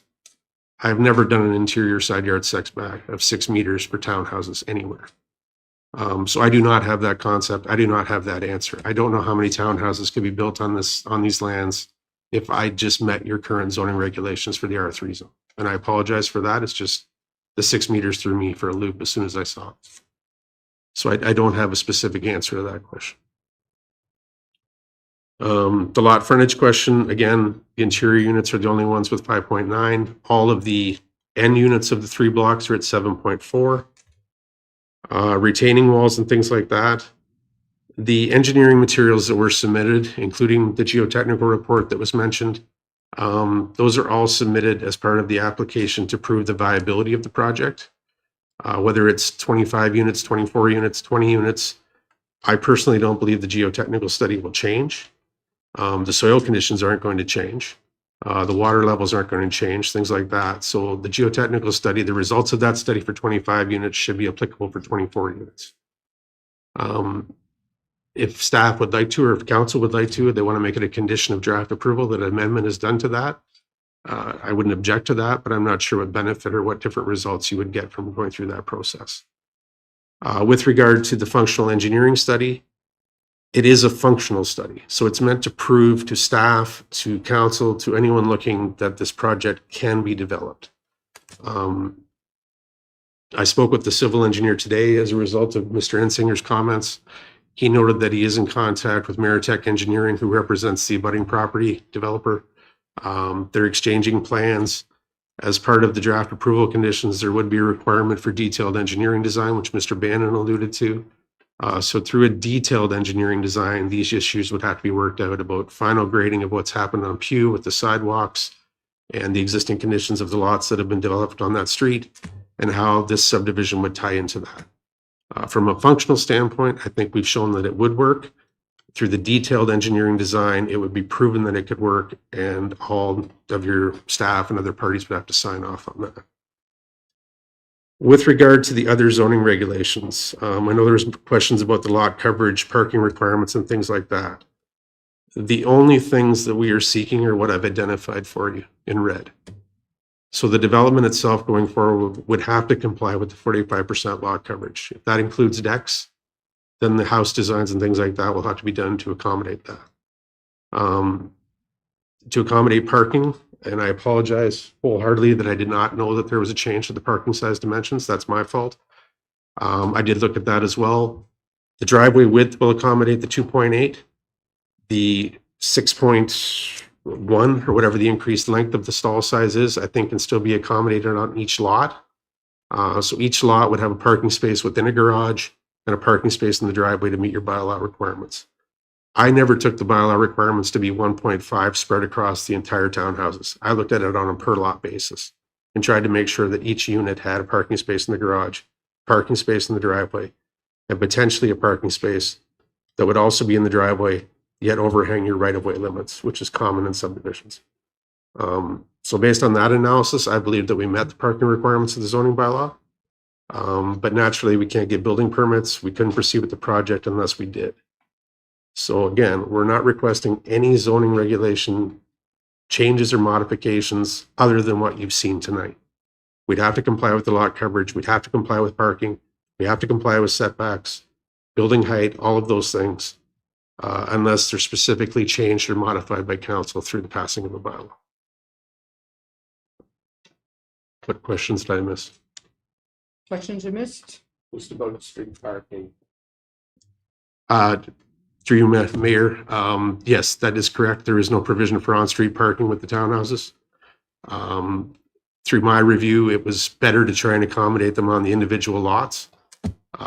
There is no accommodation or availability for on-street parking in that cul-de-sac bulb. And sorry, I'll digress for a second too. Whether there's a green circle in the middle of the bulb, I believe we're completely open to that. That's not our decision. That's a township or municipality decision. If that's part of the wishes of the municipality to put a circle in the middle of that bulb for green space or snow storage, I think we'd be totally open to that. That's a design consideration. But that is correct. There is no provision or availability for on-street parking with the townhouses. There may be some associated with the semi-detached, but each of the semi-detached, I believe, will have a 2-car garage and therefore have 2 parking spaces in front of the garage. And we can also work with the setbacks of the units to also try and accommodate additional parking beyond that. So the intent with the design was to try and accommodate all parking on each of the individual lots. Okay, anyone's question that didn't get answered that spoke? Trevor, do you have a question? I just have kind of an additional question after that answer. Okay. Who do the residents call about parking lot or bylaw parking, illegal parking? You want to answer that? I can. Township staff. Pardon me? Township staff knows about. Perfect. Thank you. Same as the existing parking. Perfect. Okay, then I'm going to move to questions from members of council. Andrew? Thank you, Mary. I guess first for planner Jeff, I think I've asked this before, but I heard it again tonight. So in context of this development, province has expectations. I'm not aware of any expectations or hard numbers. Is there any, can you elaborate more on per building? It'll kind of speak to the density, why we're moving towards this density. Through the mayor, so you're asking if the province has density requirements? Excuse me. Do we have targets? Targets. Perth County or just the lower tiers? Through the mayor, but we have targets in the official plan for each type of unit, which I kind of outlined in my presentation where it was like percentages. Okay. But and there's a minimum requirement for units per hectare within that plan of subdivision of 15, and they're going to exceed that. And I think I said that they were around 25 units per hectare. 25.6. So an overall expectation, is there one that we can understand going forward, or? Again, through the mayor, there isn't an expectation of the number of units that need to be provided within that plan of subdivision. So there's only targets for the types of units that are intended to be developed within the county of Perth. And there's a minimum requirement of 15 units per hectare. But beyond that, there isn't a target number or a defined number that you have to reach. Okay, thank you. Can I keep going? With the, obviously, you know, the smaller footprint of the green space on each individual lot, I'm guessing is there any parkland, or will it be in lieu of parkland payment by the development? Like, is a green space for families to congregate nearby, or? Through the mayor, so there isn't a requirement that they have to provide parkland within that plan of subdivision. There is a parkland requirement, so they have to provide cash in lieu of parkland in order for the township to develop parks that would be presumably in close proximity to residential developments. And I don't know if this is a Mr. Patterson question or not, or price point. I know it's hard for at the beginning. Is there, it might make it easier, you know, justifying the density, in my mind at least, if we knew a price point. I know it's difficult. Do we have a ballpark on what we're building and what they're going to offer or come up for sale for the pre-sales, or? Through you, your worship, I don't know that number, to be honest. There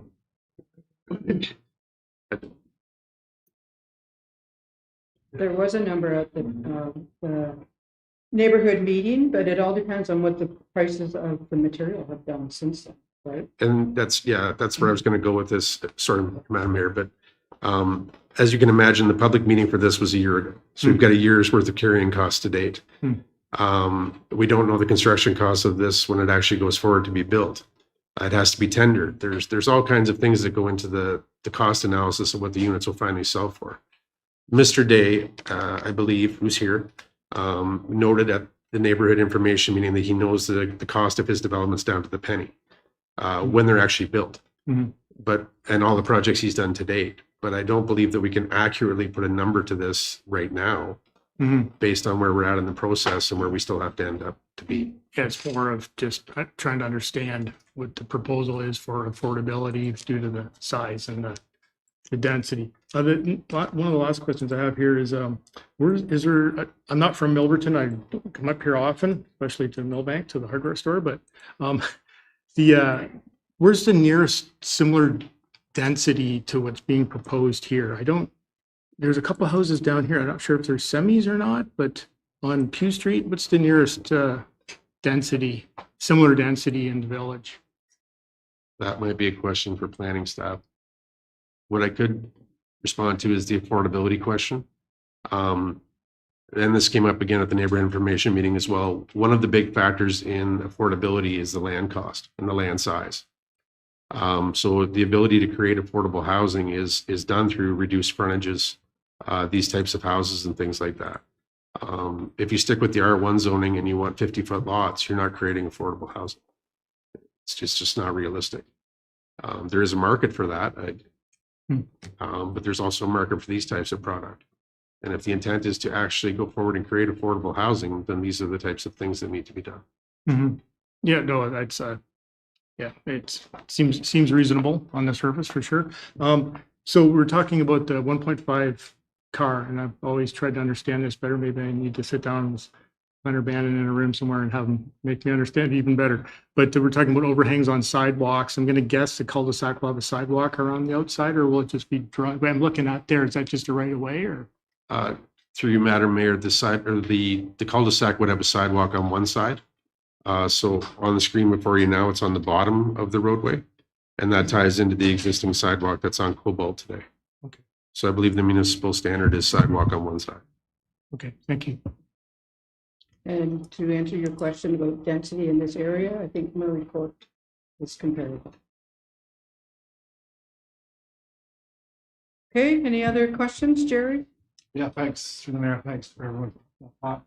Just to clarify, the street, the parking, to bring out again, will we be having no parking signs erected on that street? At least, I know I think there's areas within the township that don't have no parking signs, but our bylaws still states no parking. I could be wrong. To answer my question, the question is, will we erect no parking signs? Through the mayor, there is going to be a parking bylaw update coming to council very shortly. However, I can't speak to the parking requirements for this particular site at this point. If council wishes to add those to the bylaw in the future, that can be done. But at this point, that's not something that would happen naturally. But right now, it's correct. Correct. And we're still early on, and part of what's the recommendations are in terms of conditions is a subdivision agreement. The council wants to, part of that subdivision, we say there's going to be no parking signs on the streets.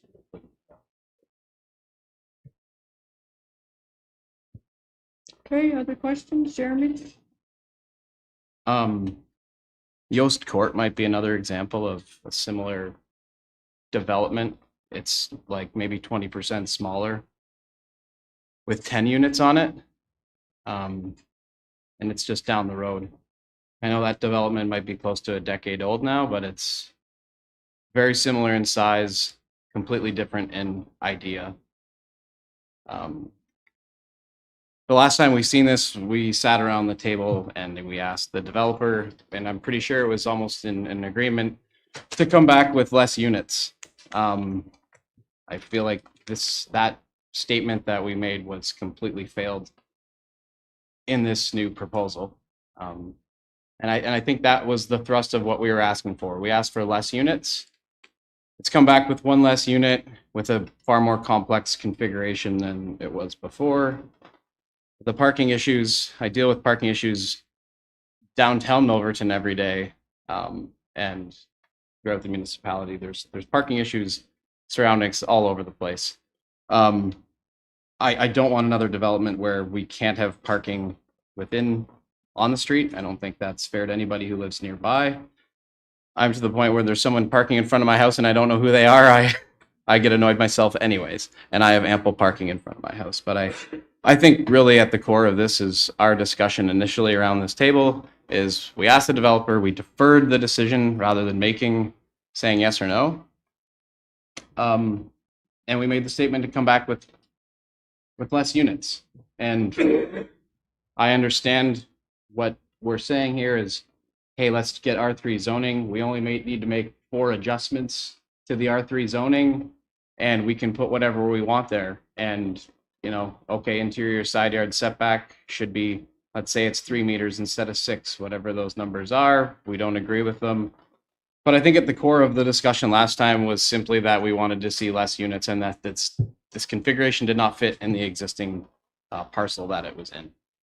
And that hasn't been addressed at all, irrespective of making these small adjustments to it and even allowing more space on those lots without additional changes. We're now allowing 45% in the initial proposal.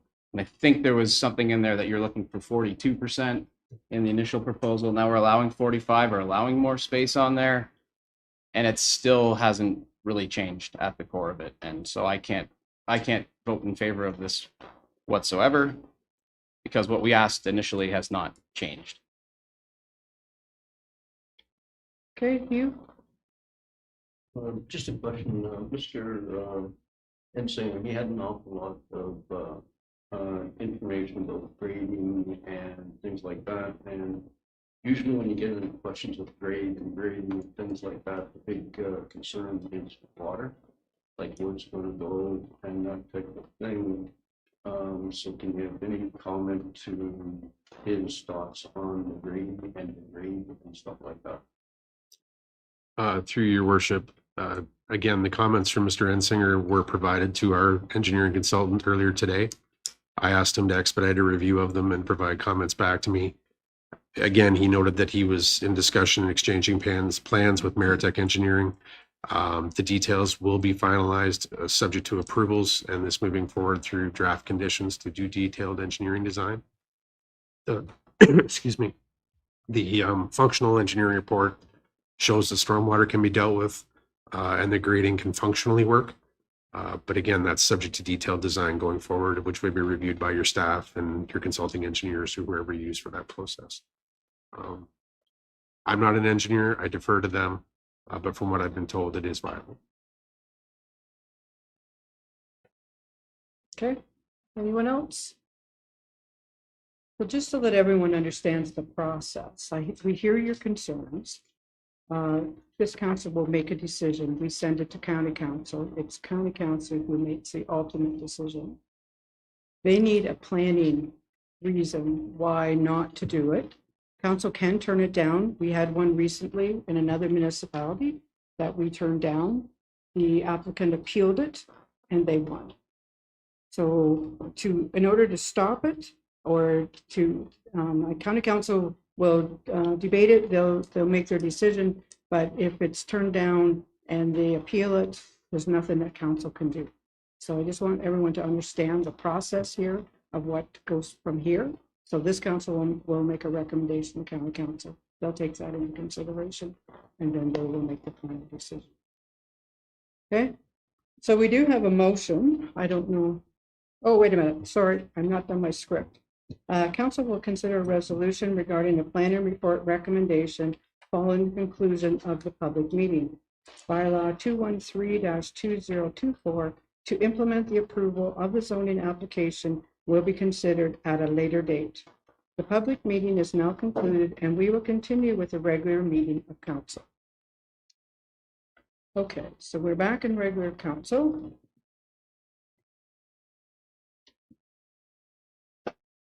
First of all, the first motion, we're just going to receive the report for information.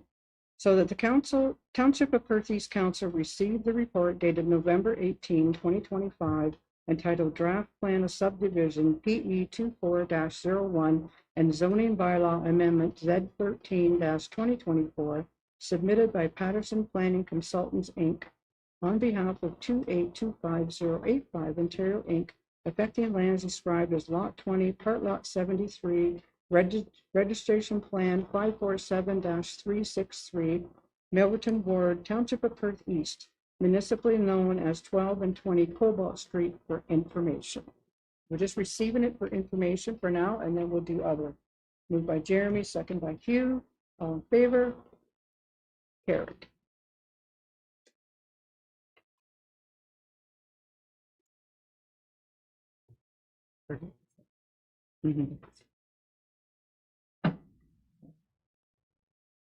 Well, give me the one option and we will see if it, where it goes. Okay, so the first resolution I will read is from the planning report, several pages. And it says that the Township of Perth East Council provide a recommendation to Perth County Council that the application for draft plan of subdivision PE 24-01 submitted by Patterson Planning Consultants, Inc., affecting lands described as Lot 20, Part Lot 73, Registration Plan 543-363, Milverton Ward, 12 and 20 Cobalt Street, Milverton, be approved, subject to the following conditions. And there are several pages of condenses. I will try to condense them.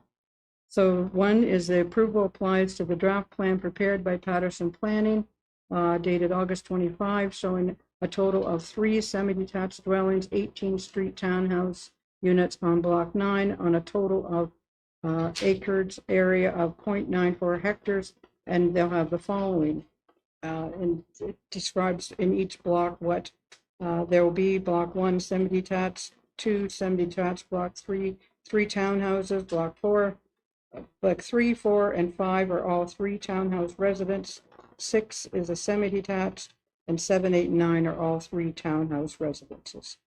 Number 2, the developer enter a subdivision agreement with the Township of Perth East, and that the terms of the agreement be satisfactory to the Township of Perth East, including but not limited to A, provision of phases, B, provision for construction of a street to a standard acceptable of the township, C, provision installation sidewalk, pedestrian walkways to standards, D, provisions for installation of and connection of potable water services, sanitary, stormwater systems, fire protections, conveyance facilities, E, for lot grading and drainage plans and related installations, F, for trees, landscaping, including topsoil and sod on streets and other public areas, G, for street lighting, H, financial securities and requirements, I, other matters that determined by the township.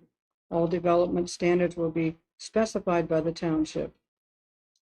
Number 3, a copy of the subdivision agreement be approved by the County of Perth Planning for final approval. 4, required subdivision agreement be registered against the land to which it applies once the plan of subdivision has been registered. 5, the owner developer enter into an agreement with the appropriate service providers for the installation of the underground utility services.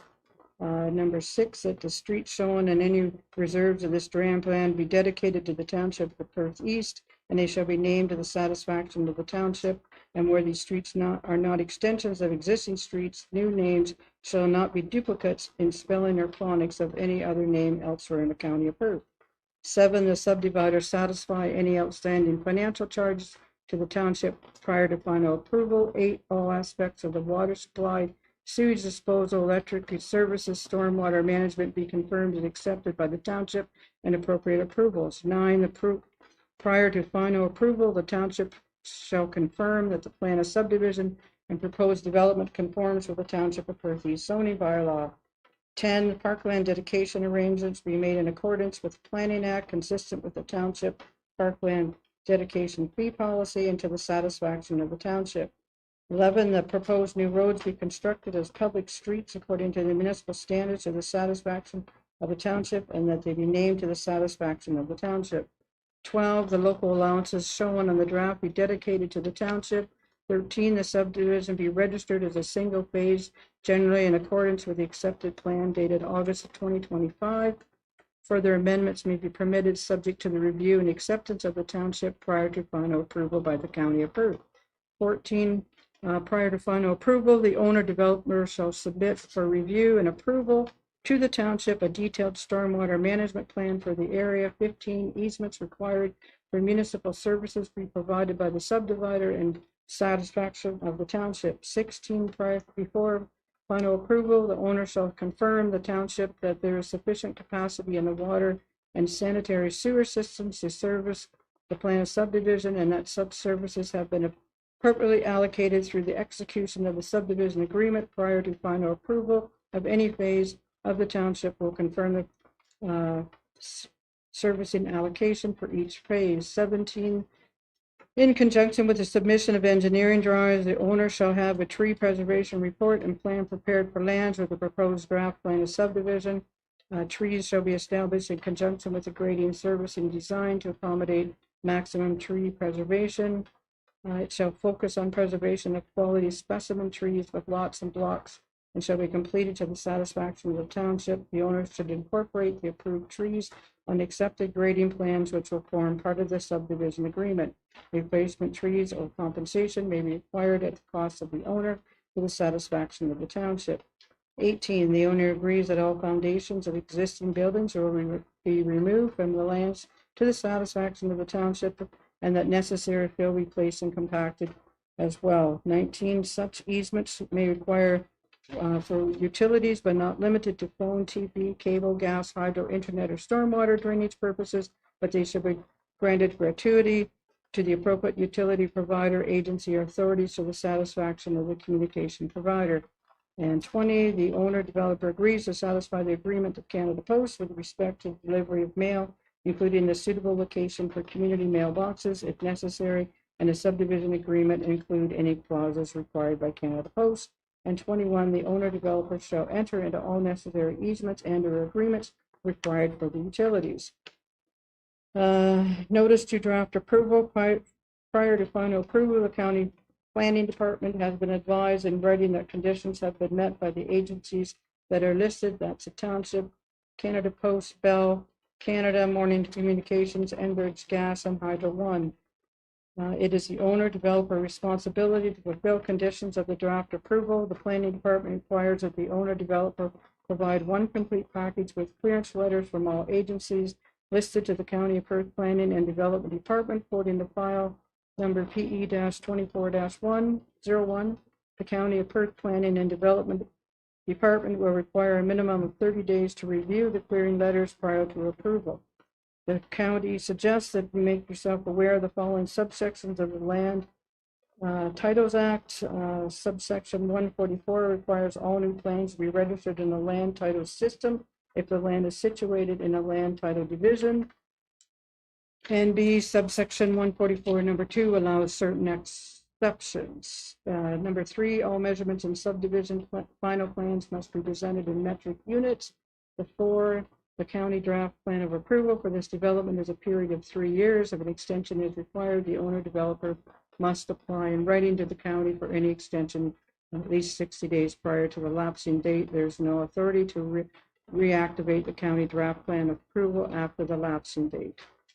And if an extension is applied for, it's the owner developer responsibility to obtain a resolution from the local municipality council in support of the extension request, and such is included with a written extension request. County is under no obligation to grant an extension of draft plan approval of the Planning Act, provides that the approval authority may extend and approve the time. Number 5, all required municipal services works provided as part of the subject development be designed and constructed in accordance with the Township of Perth East municipal design criteria and standards specifications for municipal services. And 6, the final plan be approved by the County of Perth must be registered within 30 days of the or the county may withdraw the approval under Section 51 of the Planning Act. Do we have a mover and a seconder for all that? Do we have a mover and a seconder? Okay, moved by Hugh. Do we have a seconder? Do we have a seconder? Okay, second by Amanda. So moved by Hugh, second by Amanda.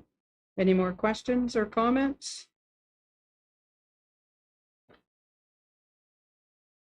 All those in favor?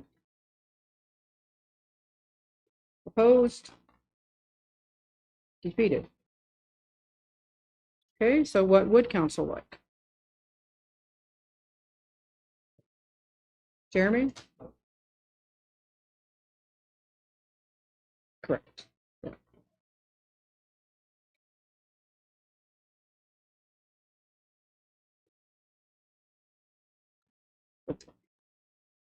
Okay, moved by Jeremy. Do we have a seconder? Andrew?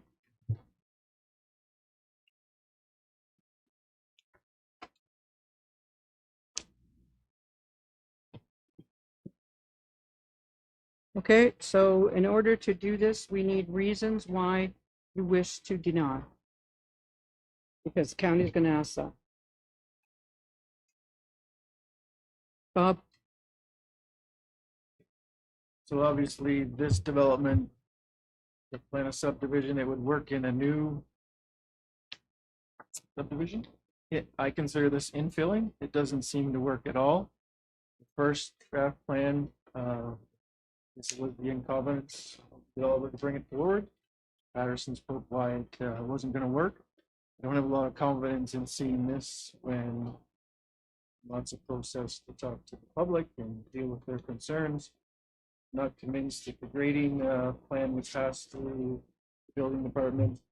Certainly the parking is a major concern. Yeah, it's not compatible with the existing neighborhood. I think those are legitimate reasons to for the county. Other than that, I guess it's just delayed. That's fine too. Province wants housing. The 1.5 million house target is not going to happen. County's official plan requires infilling density targets. It all meets this. I'm sure it'll pass in time, but had the developer reacted to the neighbors' concerns, I think this could have been approved tonight. It would be nice to know what the square footage of these houses are. They seem reluctant to indicate any size or price range. I find that unusual given the real estate agent in the audience as well. But $500 square foot building costs. I'm sure some of these are worth $1 million each. I don't know what the townhomes are like. I'm sure there's ample opportunity to make a buck here. I think a decent person would have tried to accommodate the request of the neighbors. Seem to going to listen, so I would hope that the county would hear that the applicant is unwilling to work with the neighbors, and there are still some outstanding concerns expressed by members of the public. And yeah. Okay, anyone else? Andrew? Thank you, Mayor Gitz. I think Councillor McMillan used some of the correct terminology from the plan. We've seen planning reports, keeping a local character. I don't feel that this density in this area with all the singles around it, and then again, it's not compatible with the surrounding development.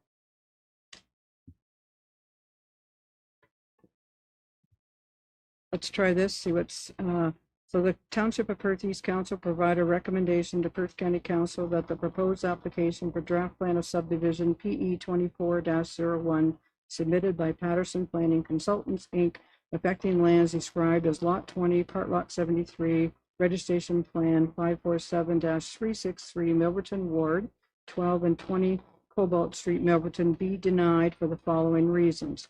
The first one is density proposed is beyond the established criteria in the county official plan and is not consistent with the existing established neighborhood.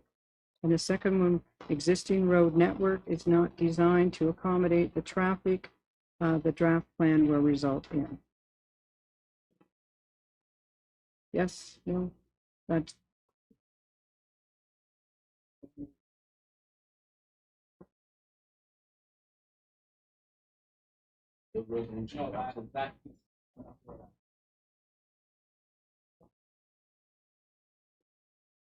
It's just existing road network is not designed to accommodate the traffic, so the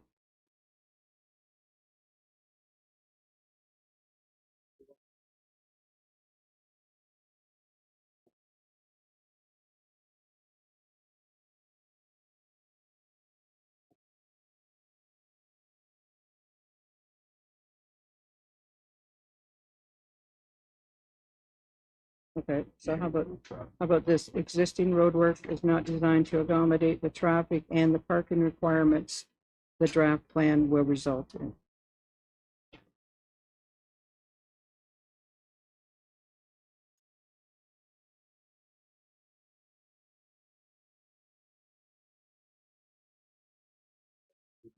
It's Caution, I would caution council in terms of commenting on.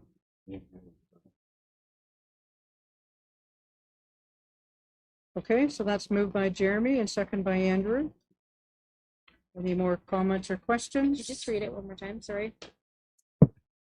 Sorry, so be denied for the following reasons. Density proposed is beyond the established criteria in the county official plan, is not consistent with the existing established neighborhood.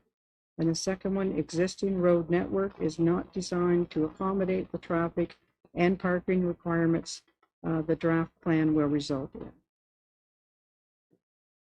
Okay. All in favor? Opposed? Carried.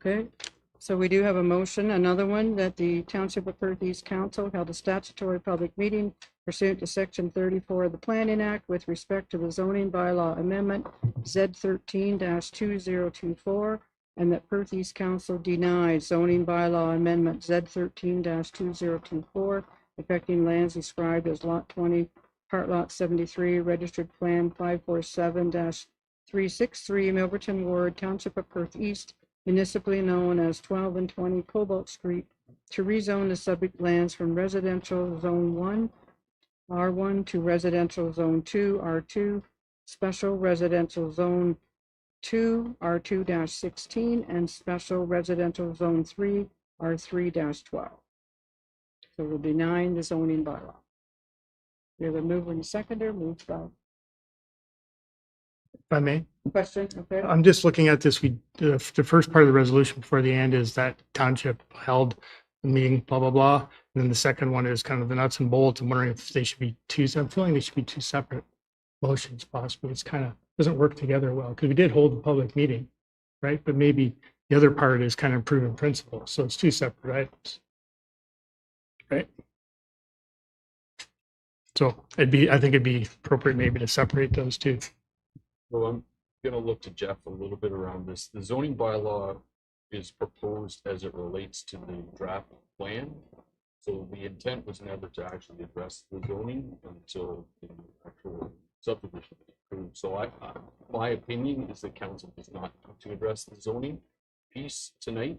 I think it confuses the issue until the decision is made by the county as it relates to the plan of subdivision, then the zoning could be considered at that point. Jeff, am I?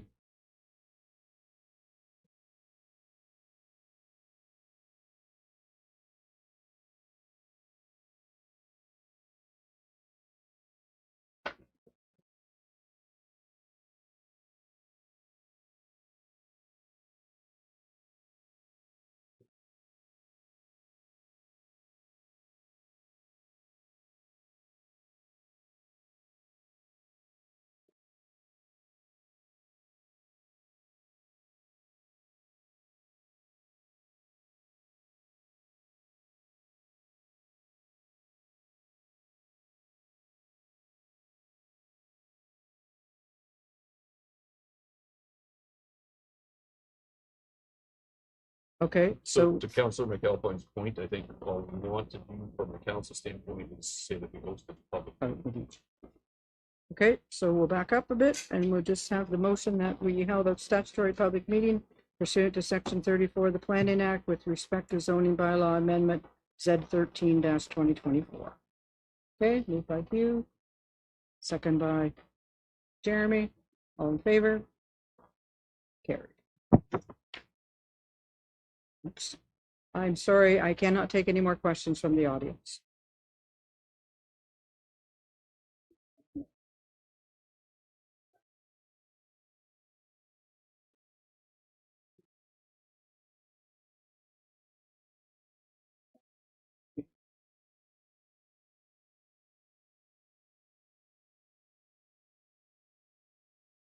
non, it's allowed.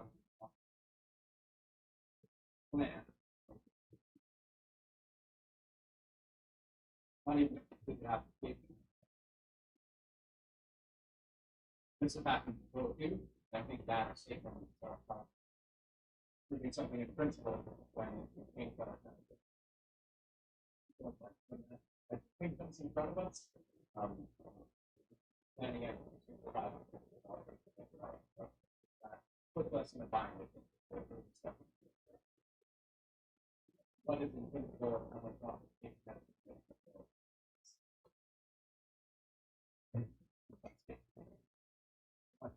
Yeah, if I may, it's been a question of debate amongst all of the lower tier municipalities about how the wording appears as it relates to.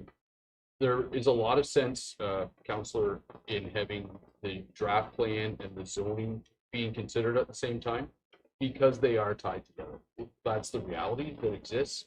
In other municipalities, in other counties, they do not do that. They don't do them in combined reports, and there isn't an approved in principle process. That zoning bylaw would come back with it. That's not the practice that happens in Perth County and hasn't happened.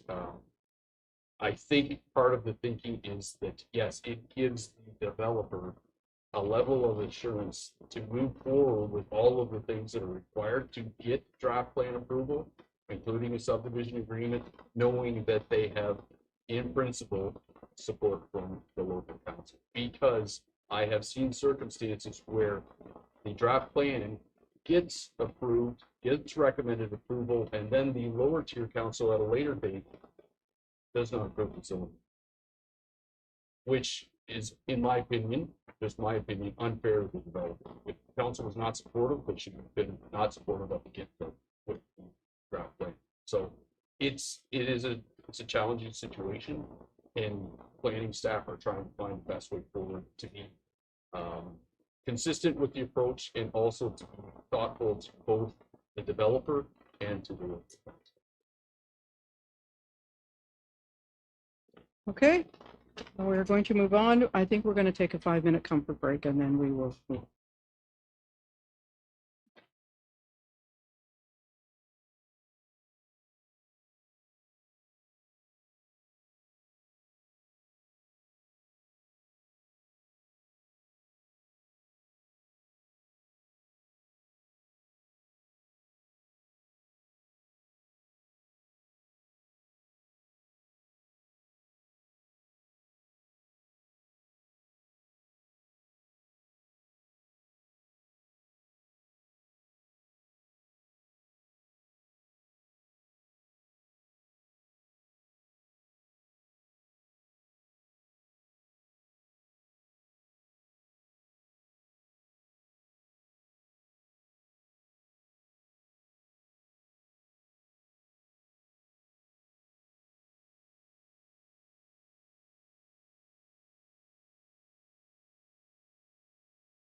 Okay, we have no public hearings. So now we're moving to reports, and our first report is under planning. We have a consent application submitted by Thames Talbot Land Trust, and I'll let Jeff take it away.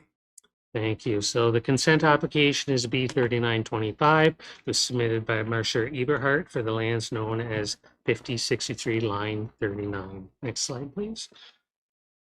The provincial planning statement states that decisions to consent for severing applications must be consistent with the PPS. Primary agricultural areas are to be designated and protected for long-term use. The applicant is proposing a 6-meter wide easement over the severed lands to provide an electrical service for the retained lands, and they're showing a lot configuration that is minimal in size. Next slide, please. The lands are designated as agriculture in the official plan. That designation is intending to ensure that prime agricultural lands are protected. The subject application proposes to retain a lot that is considered to be surplus to the Land Trust Farms operations needs, who are going to be purchasing the lands. That purchaser of the lands to be severed own another farm which contains a farm residence. The applicant has provided a sketch that includes only the lands needed to accommodate the residential use. And the lands contain adequate area to allow for the future expansion of the existing septic bed, and the proposed residential lot is again minimal in size. Their irregular lot configuration is to accommodate the geothermal heating pipes that are necessary to provide for that service for the dwelling. An additional condition has been included to ensure that the severed farmland is sold to the land trust, as they have provided documentation that they are consolidating that farm operation. Subject lands are currently zoned as agricultural zone A. There are no existing livestock facilities on the lands. Surplus residential dwelling will require rezoning of the retained lands for the parcel to conform to the A1 zoning, and a rezoning of the lands to be severed to prohibit any new permanent residential dwellings, and they'll end up with an A-5 zone. Planning staff would like to recommend the removal of condition number 2 that is included in the report. That condition requires a payment of parkland dedication, which is not typically needed for a surplus farm dwelling severance. Public notice was provided to neighboring property owners on October 21st, and no comments or concerns were received from members of the public. Bell Canada has responded, and they have no concerns with the proposal. So in conclusion, planning staff are supportive of the proposed severance application, subject to the revised condition of the consent approval being fulfilled, and I'm available to answer any questions that you may have. Okay, thanks, Jeff. Questions of the report? Seeing no questions, we do have a motion that the Township of Perth East Council advise the Land Division Committee or its delegated authority that the Township of Perth East supports application file B39-25 submitted by Thames Talbot Land Trust, TTLT, for lands described as Lot 27 concession for Ellis Ward S/T interest in R306792 Township of Perth East, subject to the following conditions. And the first conditions I'm going to read are for there's 6 conditions, for the Township of Perth East. Number 1, that a letter be provided by the clerk of the township advising the Secretary Treasurer of the Land Division Committee that all requirements of the township financial services and otherwise have been complied with. Number 2, confirmation be received from the Township of Perth East that the apportionment schedule for municipal drains in the area are reviewed and updated. The next one, confirmation be received from the township that an amendment to the Township of Perth East implementing zoning bylaw has been adopted to zone the proposed severed lot to permit only a dwelling and accessory uses, buildings, and structures, and to zone the retained farm lot to prohibit any new permanent residential dwelling. The next one is confirmation be received by the township that the severed and retained lots have both been assigned separate municipal addresses and signs. And the last one is confirmation be received for the Township of Perth East that the road access to the severed and retained parcels are to their satisfaction. There's actually only 5 conditions because we took that one out. And then the county conditions, there are 4. The first one, confirmation be received from a solicitor that the certificate of the official will be scanned and attached to the electronic registration of the transfer. The second one, Land Division Committee be provided with a description that is consistent with the application and equal to that required for registration of the deed/transfer or other conveyance of interest in land. The third one, confirmation be received, the property owner has entered into an agreement with the county to prohibit any new permanent residential dwellings on the retained farm lot. And the fourth one, an undertaking be received from a solicitor stating that the severed farm parcel be sold to the proposed buyers, Thames Talbot Land Trust, as the existing farm dwelling is surplus to their needs. We can move into seconder, moved by Bob, second by Amanda. All those in favor? Carried. Thanks, Jeff. We have no reports under the CAO. Under clerk, we have the appointment of the Committee of Adjustment. Ashley?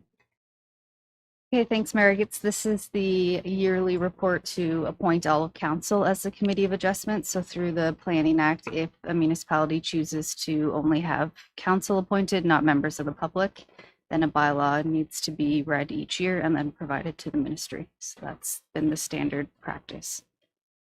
And try to answer any questions if there's any. Okay, thank you. Any questions of the report? No, we have a motion that Council of the Township of Perth East receive a report prepared by the Manager of Legislative Services / Municipal Clerk dated November 18, 2025 regarding the appointment of a Committee of Adjustment for 2026 for information, and that Council give 3 readings to bylaw 55-2025. Moved by Jeremy, second by Andrew. All in favor? Carried. Okay, thank you. Nothing from finance, nothing from public works.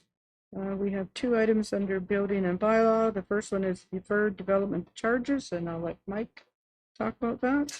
Thanks, Mayor Agates. In Wes's absence, I'll just quickly touch base. There was correspondence that says West building officials had submitted to the ministry as it relates to this change. The change really is around timing of collection of development charges for non-rental residential. It's now those types of properties, those types of builds are now asking requesting that they not pay development charges until the occupancy permits. Historically, development charges were collected at the time building permit was issued. So this is a change that the ministry put in place to building 1.5 houses. I'm sure how it's to help, but to their credit, they're trying. So yes, we have made some changes in terms to a procedure to address this. Building major issue, but this is something that building officials were drawing some questions to, and I think so thanks very much. Questions of the report, Andrew? Thank you, Marigat. So the development charges, CO Gibbons would come on the front end, and then you just build the houses after. It sounds like maybe they want to do it as you know, pre-sales are obviously down now, and they're only doing 1 house per subdivision. It's C1 foundation. Is that the reasoning behind it, you think, or? No, really, it's about timing between when the building permit is issued and the occupancy permit is issued. So basically, that time creates more time for the developer to control their own cash flows. They don't have to pay those DCs until the occupancy permit is issued. So basically, So it's building permit, not subdivision approval. No, Okay. yeah, Okay, anyone else? We do have a motion that Council of the Township of Perth East receive the report prepared by the Manager of Building and Planning / Chief Building Official dated November 18, 2025, entitled Deferred Development Charges, CBO-2025-12 for information. Moved by Hugh, second by Amanda. All those in favor? Carried. And the second item is the Perth South CBO Shared Building Services. Mike? Thanks, Marigat. Again, this is a kind of a continuation of an existing agreement. It's just a contingency plan to allow for the Perth South CBO or Perth East CBO vice versa to work in each of our municipalities in the absence of each other. So if either we're on like extended leave or some nature, there would still be some contingency in place. The CBOs are typically responsible for the issue permits, so it's important responsibility. If there was a need, it's nice to have backup so that either of the CBOs could issue a permit. Try to address it. Okay, any questions? Andrew? Do we have to appoint the other guy if we ever need him? Yeah, there is an existing appointment bylaw that's in place. It's just the agreement itself that's left, but yeah, absolutely. Okay, we have a motion that Council of the Township of Perth East receive the report prepared by the Manager of Building and Planning / Chief Building Official dated November 18, 2025, entitled Perth South CBO Shared Building Services Agreement, CBO-2025-13 for information, and further that council give 3 readings to bylaw 56-2025 approving the renewal of the shared services agreement with the Township of Perth South for Chief Building Official CBO services. Moved by Jerry, second by Jeremy. All those in favor? Carried. Thanks, Mike. We have no reports under Park, Recreation, and Community Services, nothing for fire. Then we're going to move to correspondence. We have 3 items of correspondence. The first one is Fairhaven Church regarding purchasing a parcel of land along line 61.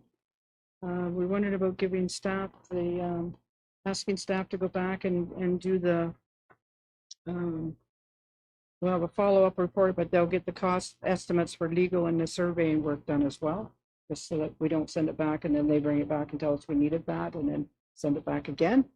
Okay.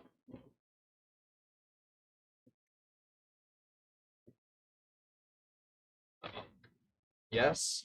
Part of the reason staff suggesting that we also look at an estimate for the survey work and legal is that it is this infamous unopened road allowances that it's going to use for access to it will be a little complicated from a survey standpoint or probably from a legal standpoint. So we'd like to get those estimates so that we can share it with the church so they understand the scale of the cost. I think I don't know if they necessarily at this point understand how much they potentially get into, and the survey itself will be important.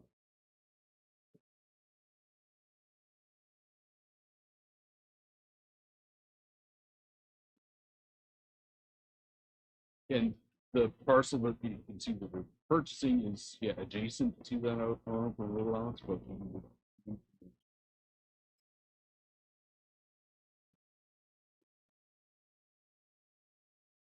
Okay, any other questions? If not, we have a motion that Council of the Township of Perth East receive the correspondence from Fairhaven AM Church regarding purchasing a parcel of land along line 61 for information, and that council directs staff to prepare a follow-up report, including cost estimates for legal and surveying work. Moved by Jeremy, second by Hugh. All in favor? Carried. Okay, the next item of correspondence is the Shakespeare Men's Club regarding their parade, which is going to be held on December the 13th. Any questions about that? If not, we have a motion that Council of the Township of Perth East receive the correspondence from Barry Nowak Jr., the Shakespeare Men's Club, dated November 7, 2025, regarding request for temporary road closure for the 2025 Shakespeare Santa Claus Parade for information, and that council approve the route for the Santa Claus Parade beginning at the Shakespeare Community Center on Galt Street, north to William Shakespeare Street, east over Road 107, to Byron Street, south to Andrew Street, west over Road 107, to Treshelle Street, north to Fraser Street, west to Galt Street, and ending at the Shakespeare Community Center on Saturday, December the 13th, 2025, starting at 1 p.m. in order to accommodate a parade sponsored by the Shakespeare Men's Club, and further that the event organizers provide sufficient volunteers necessary to control detoured/rerouted traffic, and further that the certificate of insurance states that the Corporation of the Township of Perth East and the County of Perth be added as an additional insured, but only with respects to their interest in the operation of the named insured. Need a mover and a seconder for that. Moved by Andrew, second by Hugh. All in favor? Carried. Okay, and the third item of correspondence is from Gary Van Bako, and he's president, I believe, of the Huron Perth Lakers. This is in regards to renting of ice. I don't know if you want Becky to speak to it. We do rent them ice. We have for years. They have a same time slot. Is that correct? Yes, thank you. Whoa, sorry. Yes, so currently they have 10.5 hours of ice time at the perk. 6 hours during prime time weekday, and then 4.5 hours prime time on Saturday. That was increased actually 2024, 25 season, so they've had an increase of actually an hour and a half from the previous year. I think they get a pretty good piece of the pie. Okay, any questions? Nope. Okay, we have a motion that council of the township receive the correspondence from Gary Van Bakel here in Perth Lakers Hockey Association regarding ice allocation for information. Moved by Jerry, second by Bob. All those in favor? Carried. Okay, we'll move down to council and committee reports. There's no mayor's meeting log this month. Council reports, is there any committee that someone has been to a meeting and they wish to bring a report back? None? Okay. Then we'll move to bylaws. We have 2 bylaws to read a first and second a time, and the first one is bylaw 55-2025, a bylaw to appoint the Committee of Adjustment for 2025, and that was item 8.3.1 tonight. And the second one is bylaw 56-2025, and that's a bylaw to enter into an agreement with the Township of Perth South for shared services of our CBO, and that was item 8.6.2. So first and second reading, I need a mover and a seconder. Moved by Jeremy, second by Hugh. All in favor? Carried. Okay, and then we have bylaws third and final readings. We have 3 of them. The first one is bylaw 55-2025, a bylaw to appoint the Committee of Adjustment for 2025. The second one is bylaw 56-2025, a bylaw to enter into an agreement with the Township of Perth South for shared services with our CBO. And the third one is bylaw 116-2025, being a provisional bylaw for the Herbert Municipal Drain 2025. So Lisa's third and final reading. Moved by Hugh, second by Amanda. All in favor? Carried. Okay, do we have any notice of motions? Okay, under other business, we have the Perth County Forest Conservation Bylaw Review. If you remember our last meeting, we had a delegation here from the County of Perth who talked about the forestry bylaw. And after they were done, it was suggested that we bring it back at this meeting so everyone has a chance to think about if and what they want to put into a motion that we're going to send to the county. So some suggestions were sent in of what people would like. There is a motion crafted. I'm not sure if you just want to add anything to it. Just can't lay my hands on it. Over here. Thanks. I don't know if there's other things. Is there anything anyone wishes to add to it or comment on it? Nobody? Okay. Then the motion that we have is that the Council of the Township of Perth East directs staff to issue correspondence to Perth County, including all members of County Council, highlighting the below recommend changes to the proposed Perth County Forestry Bylaw. Number 1, eliminate the definition of woodlot and any regulation of areas less than 1 hectare or its equivalent of 2.47 acres. And number 2, develop and add to the bylaw as a schedule to the bylaw biosecurity protocols for the forest conservation bylaw officer, the forestry inspector, consistent with protocols implemented by OMAPRA and MECP for their personnel who access farms, and further that Council of the Township of Perth East recommends that County Council members be aware of and be kept updated on legal proceedings allegedly contravention to the forestry bylaw. Do we have a mover and a seconder for that? Questions? Cool. Oh, first, okay, I know I wasn't in attendance. Thanks for doing that. Wasn't in attendance at the last meeting. There's the one comment that's on our agenda listed about returning to providing another 2 years with direct funding from the budget. Is that just remain as a comment, or is that something that we want to push towards?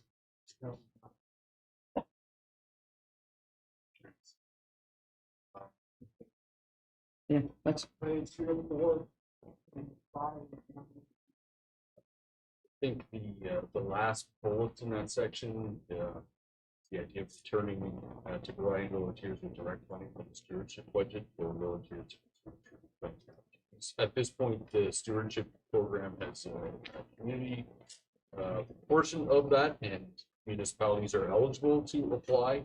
I think this bullet or the suggestion based on conversations probably myself and I'm sure the heads of just taking a portion of the overall budget and giving it directly to volunteers instead of us going through the process of applying. It's that has been a practice for a number of years. I don't know. And I understand why there were changes made, but maybe our recommendations to return that portion of the stewardship project directly back to the board.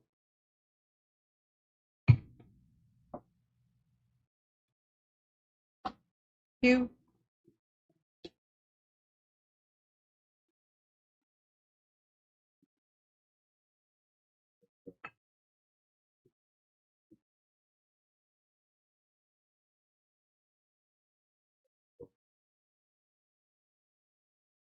Okay. Anything else?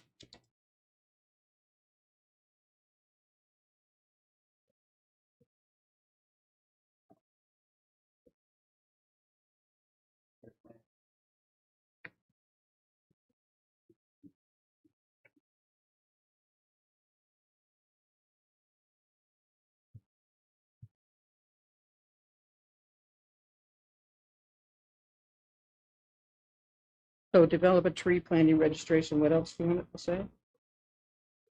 Oh, that's That fine. allows for part of the student. It would if the first bullet went through, it would already cover it. But if that first bullet doesn't go through, it doesn't cover it. So it's your choice. You want to, we can put it in and then is there anything else anyone else would like? Amanda?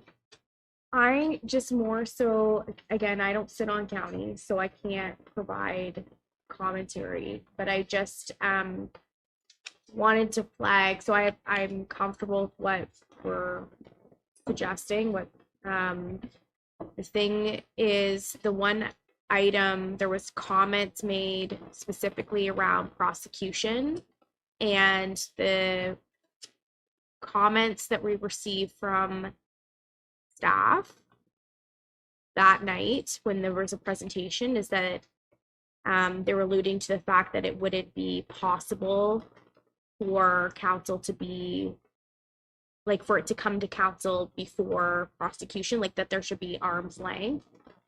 So I just wanted to like flag that there might be a battle regarding that, but I think the key thing that troubles me deeply, I've never seen a prosecutor come and do a presentation in front of council, and we should not be proud of the amount of people that have been prosecuted and that we're, quote, increasing fees. I can't underscore how outraged I am that we are not working with people. And so that needs to be stressed, because I've had numerous people in my ward that have gone through all of this horror. And I know that there's 3 sides to every story, but I am deeply troubled in the amount of staff from the county that came that night. All of that is taxpayer dollars. We don't need 6 or 8 people coming and giving a presentation. That should be communicated. I hope that county is hearing that. We need to be more efficient. And so the people that are giving presentations should be present or online. There was absolutely no need for that, and no need for a prosecutor to be part of the presentation that night. So again, I'm sharing that. That's not part of what we're sharing to county, but if there's discussion, because I don't sit on county, wanted to share that very firmly. So I just wanted to let those who sit on county know my thoughts around that piece.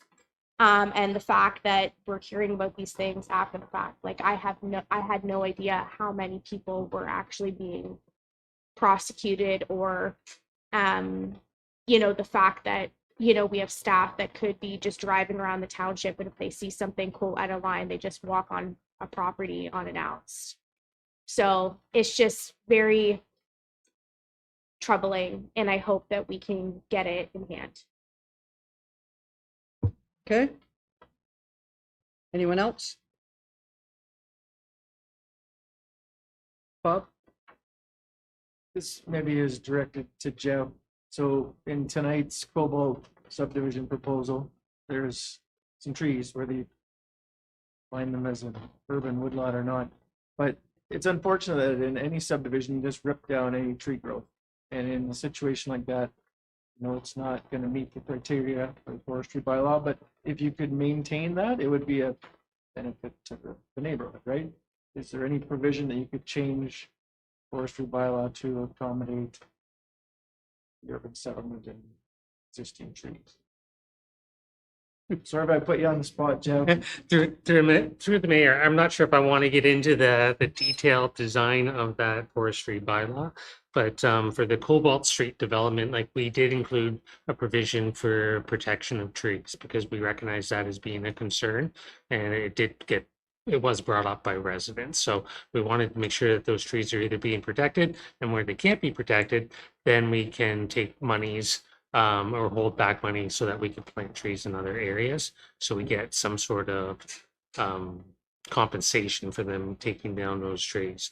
I think the challenge is if you try to include provisions into that tree cutting bylaw to prevent the death and destruction of any tree in the county of Perth, you're going to hear about that from residents. So it's hard to make the determination of when you should be cutting down the trees for these subdivisions and when you shouldn't, and what the rights are for individual property owners that are in like a residential area. So I think that's always been a challenge. And further to that, it would be nice to encourage them to keep it, but according to the municipal act, the lower tiers and the upper tier can go in and clear cut wherever they feel. And I don't agree with that. I called them hypocrites at county, because we are. We tell other people they can't cut the trees, and yet we do it ourselves. A good example is the museum where it went in, or next door the archives. They cut a wooded area down to build that building. And yet, if I, as a farmer, had done that, I'd have been prosecuted and threw out to dry. But so it's in the municipal act. But it's nice to see that our staff are encouraging people to keep the trees and the planters if they can, right? You had made a comment about going to court. We're told that we don't get a say, and I'm going to keep asking that question, why not?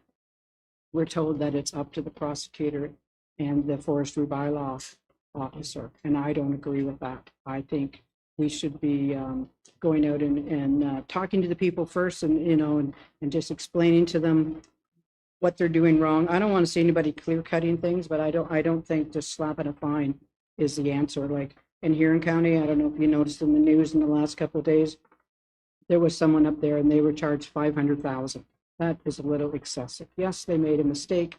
They clear cutted. They need some kind of fine, but I think $500,000. You can bankrupt someone giving them that kind of a fine. Yes, they should have known better. Yes, they should have had some kind of a fine.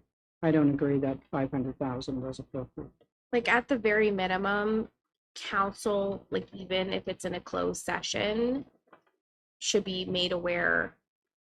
And we used to be at county council when I first got on council, and it was in the planning department at that time, and we were brought reports regularly about the prosecutions and what was going on, and that kind of has went by the wayside in the last few years, and we're not told anything. And I was surprised when the prosecutor said it here the other night that there's been 11 since 2021.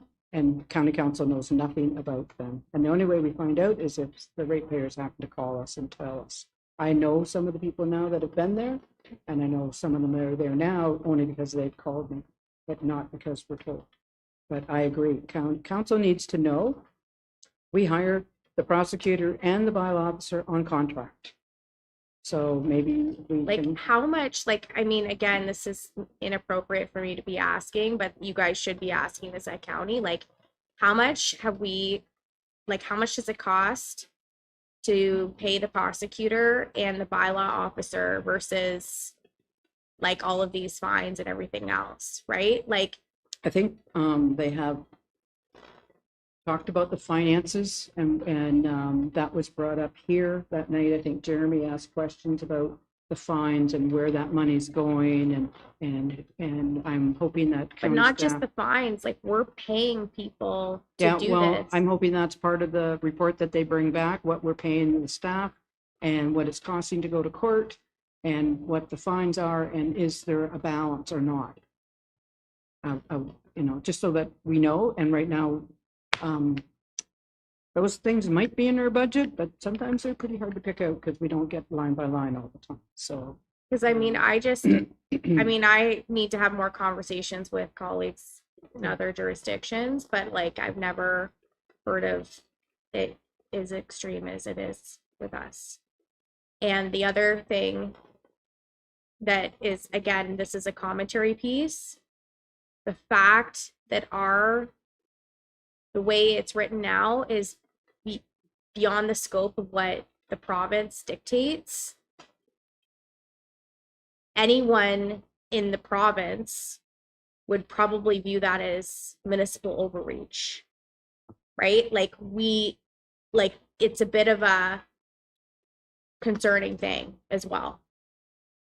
And I think until we get things in order, we heard from the farmers loud and clear that they don't feel that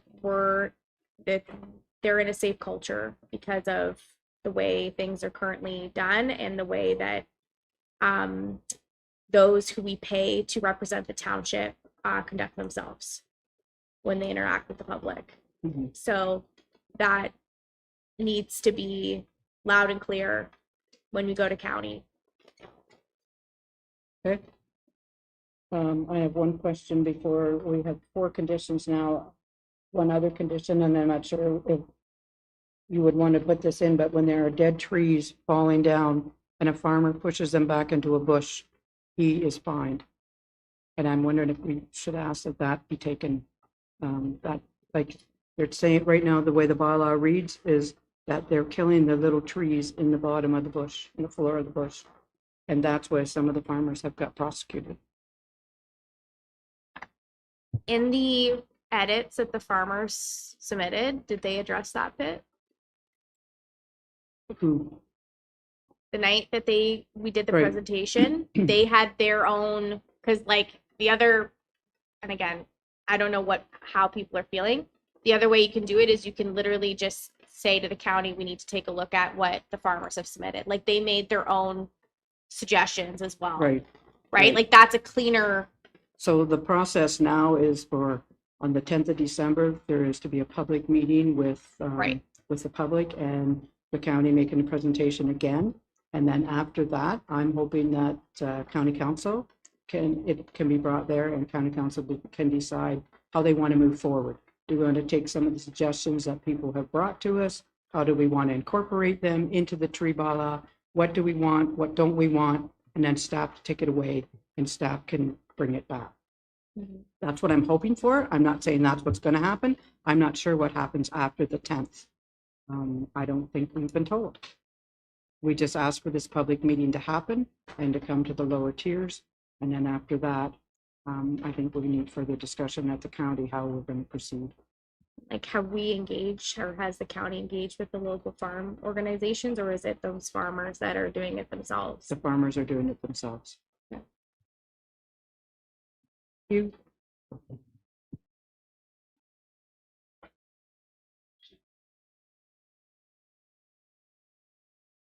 Mhm.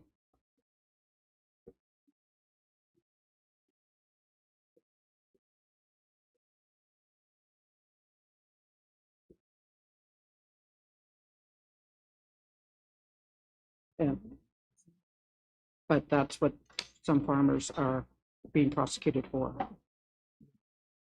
And maybe they're pushing down more trees than just have fallen in the field. I'm not 100% sure on that, but when you have a field or a tree that falls in your field, you're not going to stop and cut it up. You don't have the time. So you push it to the edge of the bush, sometimes push it in the bush. If they're not, they don't burn wood, they have no use for it, right? I always thought the decay of the tree was good for the forest or good for the bush, but that's not what I've been told. So anyway, excuse me. So here we have 5 items now. I'll read them to you. And if there's anything else anyone wants added or changed. So we issue correspondence. So Council of Township of Perth East directs staff to issue correspondence to Perth County, including all members of County Council, highlighting the below recommended changes to the proposed Perth County forestry bylaw. And number 1 was to eliminate the definition of woodlots and regulation of area less than 1 hectare or its equivalent of 2.47 acres. Number 2, develop and add to the bylaw as a schedule to the bylaw biosecurity protocols for the Forest Conservation Bylaw Officer or the Forestry Inspector, consistent with protocols implemented by OMAFRA and MECP for their personnel who access farms, and further that council, jump down to number 3, develop a tree planting registration. Number 4, return to providing lower tiers with a direct funding from the stewardship budget for lower tiers to pursue tree planting. 5, ratepayers should not be fined for pushing dead fallen trees back into the bush. And then at further that council of the Township of Perth East recommends that county council members be made aware of and be kept updated on legal proceedings allegedly contravention of the forestry bylaw. Okay, is there anything else anything wants to add, change? We need a mover and a seconder for that. Moved by Hugh, second by Amanda. All those in favor?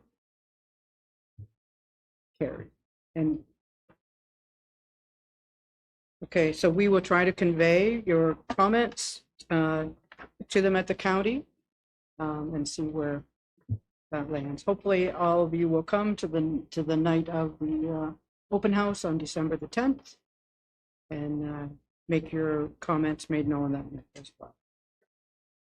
Okay, because we are past curfew, we have to move that this meeting continue and move to curfew to 10:30 p.m. You, second by Amanda, all in favor? Carried. Okay, then we are at announcements. Nope, we do have a need for a closed session, so a motion that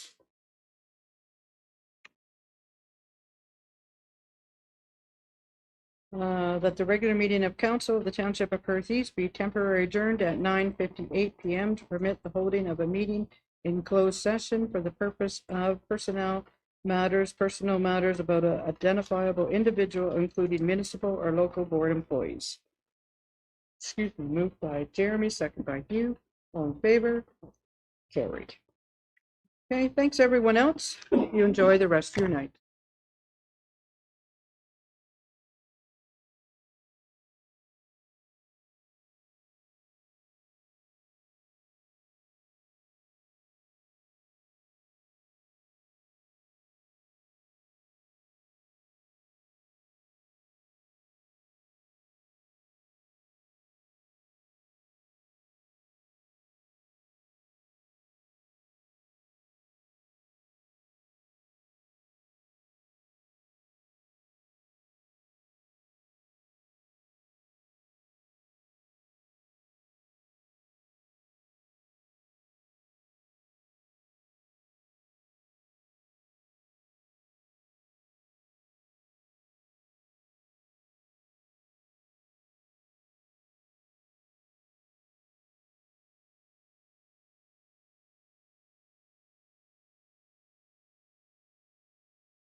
We're back on, and the Council of Township of Perth East rise from closed session and reconvene to regular session at 10:42 PM.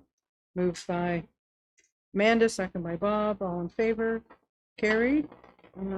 We have a motion that a closed meeting was held and only the closed session items identified were discussed in closed session. Moved by Amanda, second by Jerry, all in favor, carried. Minutes of November 4, 2025, closed session meeting be approved. Moved by Hugh, second by Andrew, all in favor, carried. That bylaw 57, 2025, being a bylaw to confirm the proceedings of Council of the Township of Perth East at its regular meeting held on November 18, 2025, be read a first, second, and third time. Moved by Jeremy, second by Hugh, all in favor, carried. And the last motion of the night is that we adjourn at 10:43 PM. Moved by Amanda, second by Hugh, all in favor, carried. Thanks, everyone. Enjoy your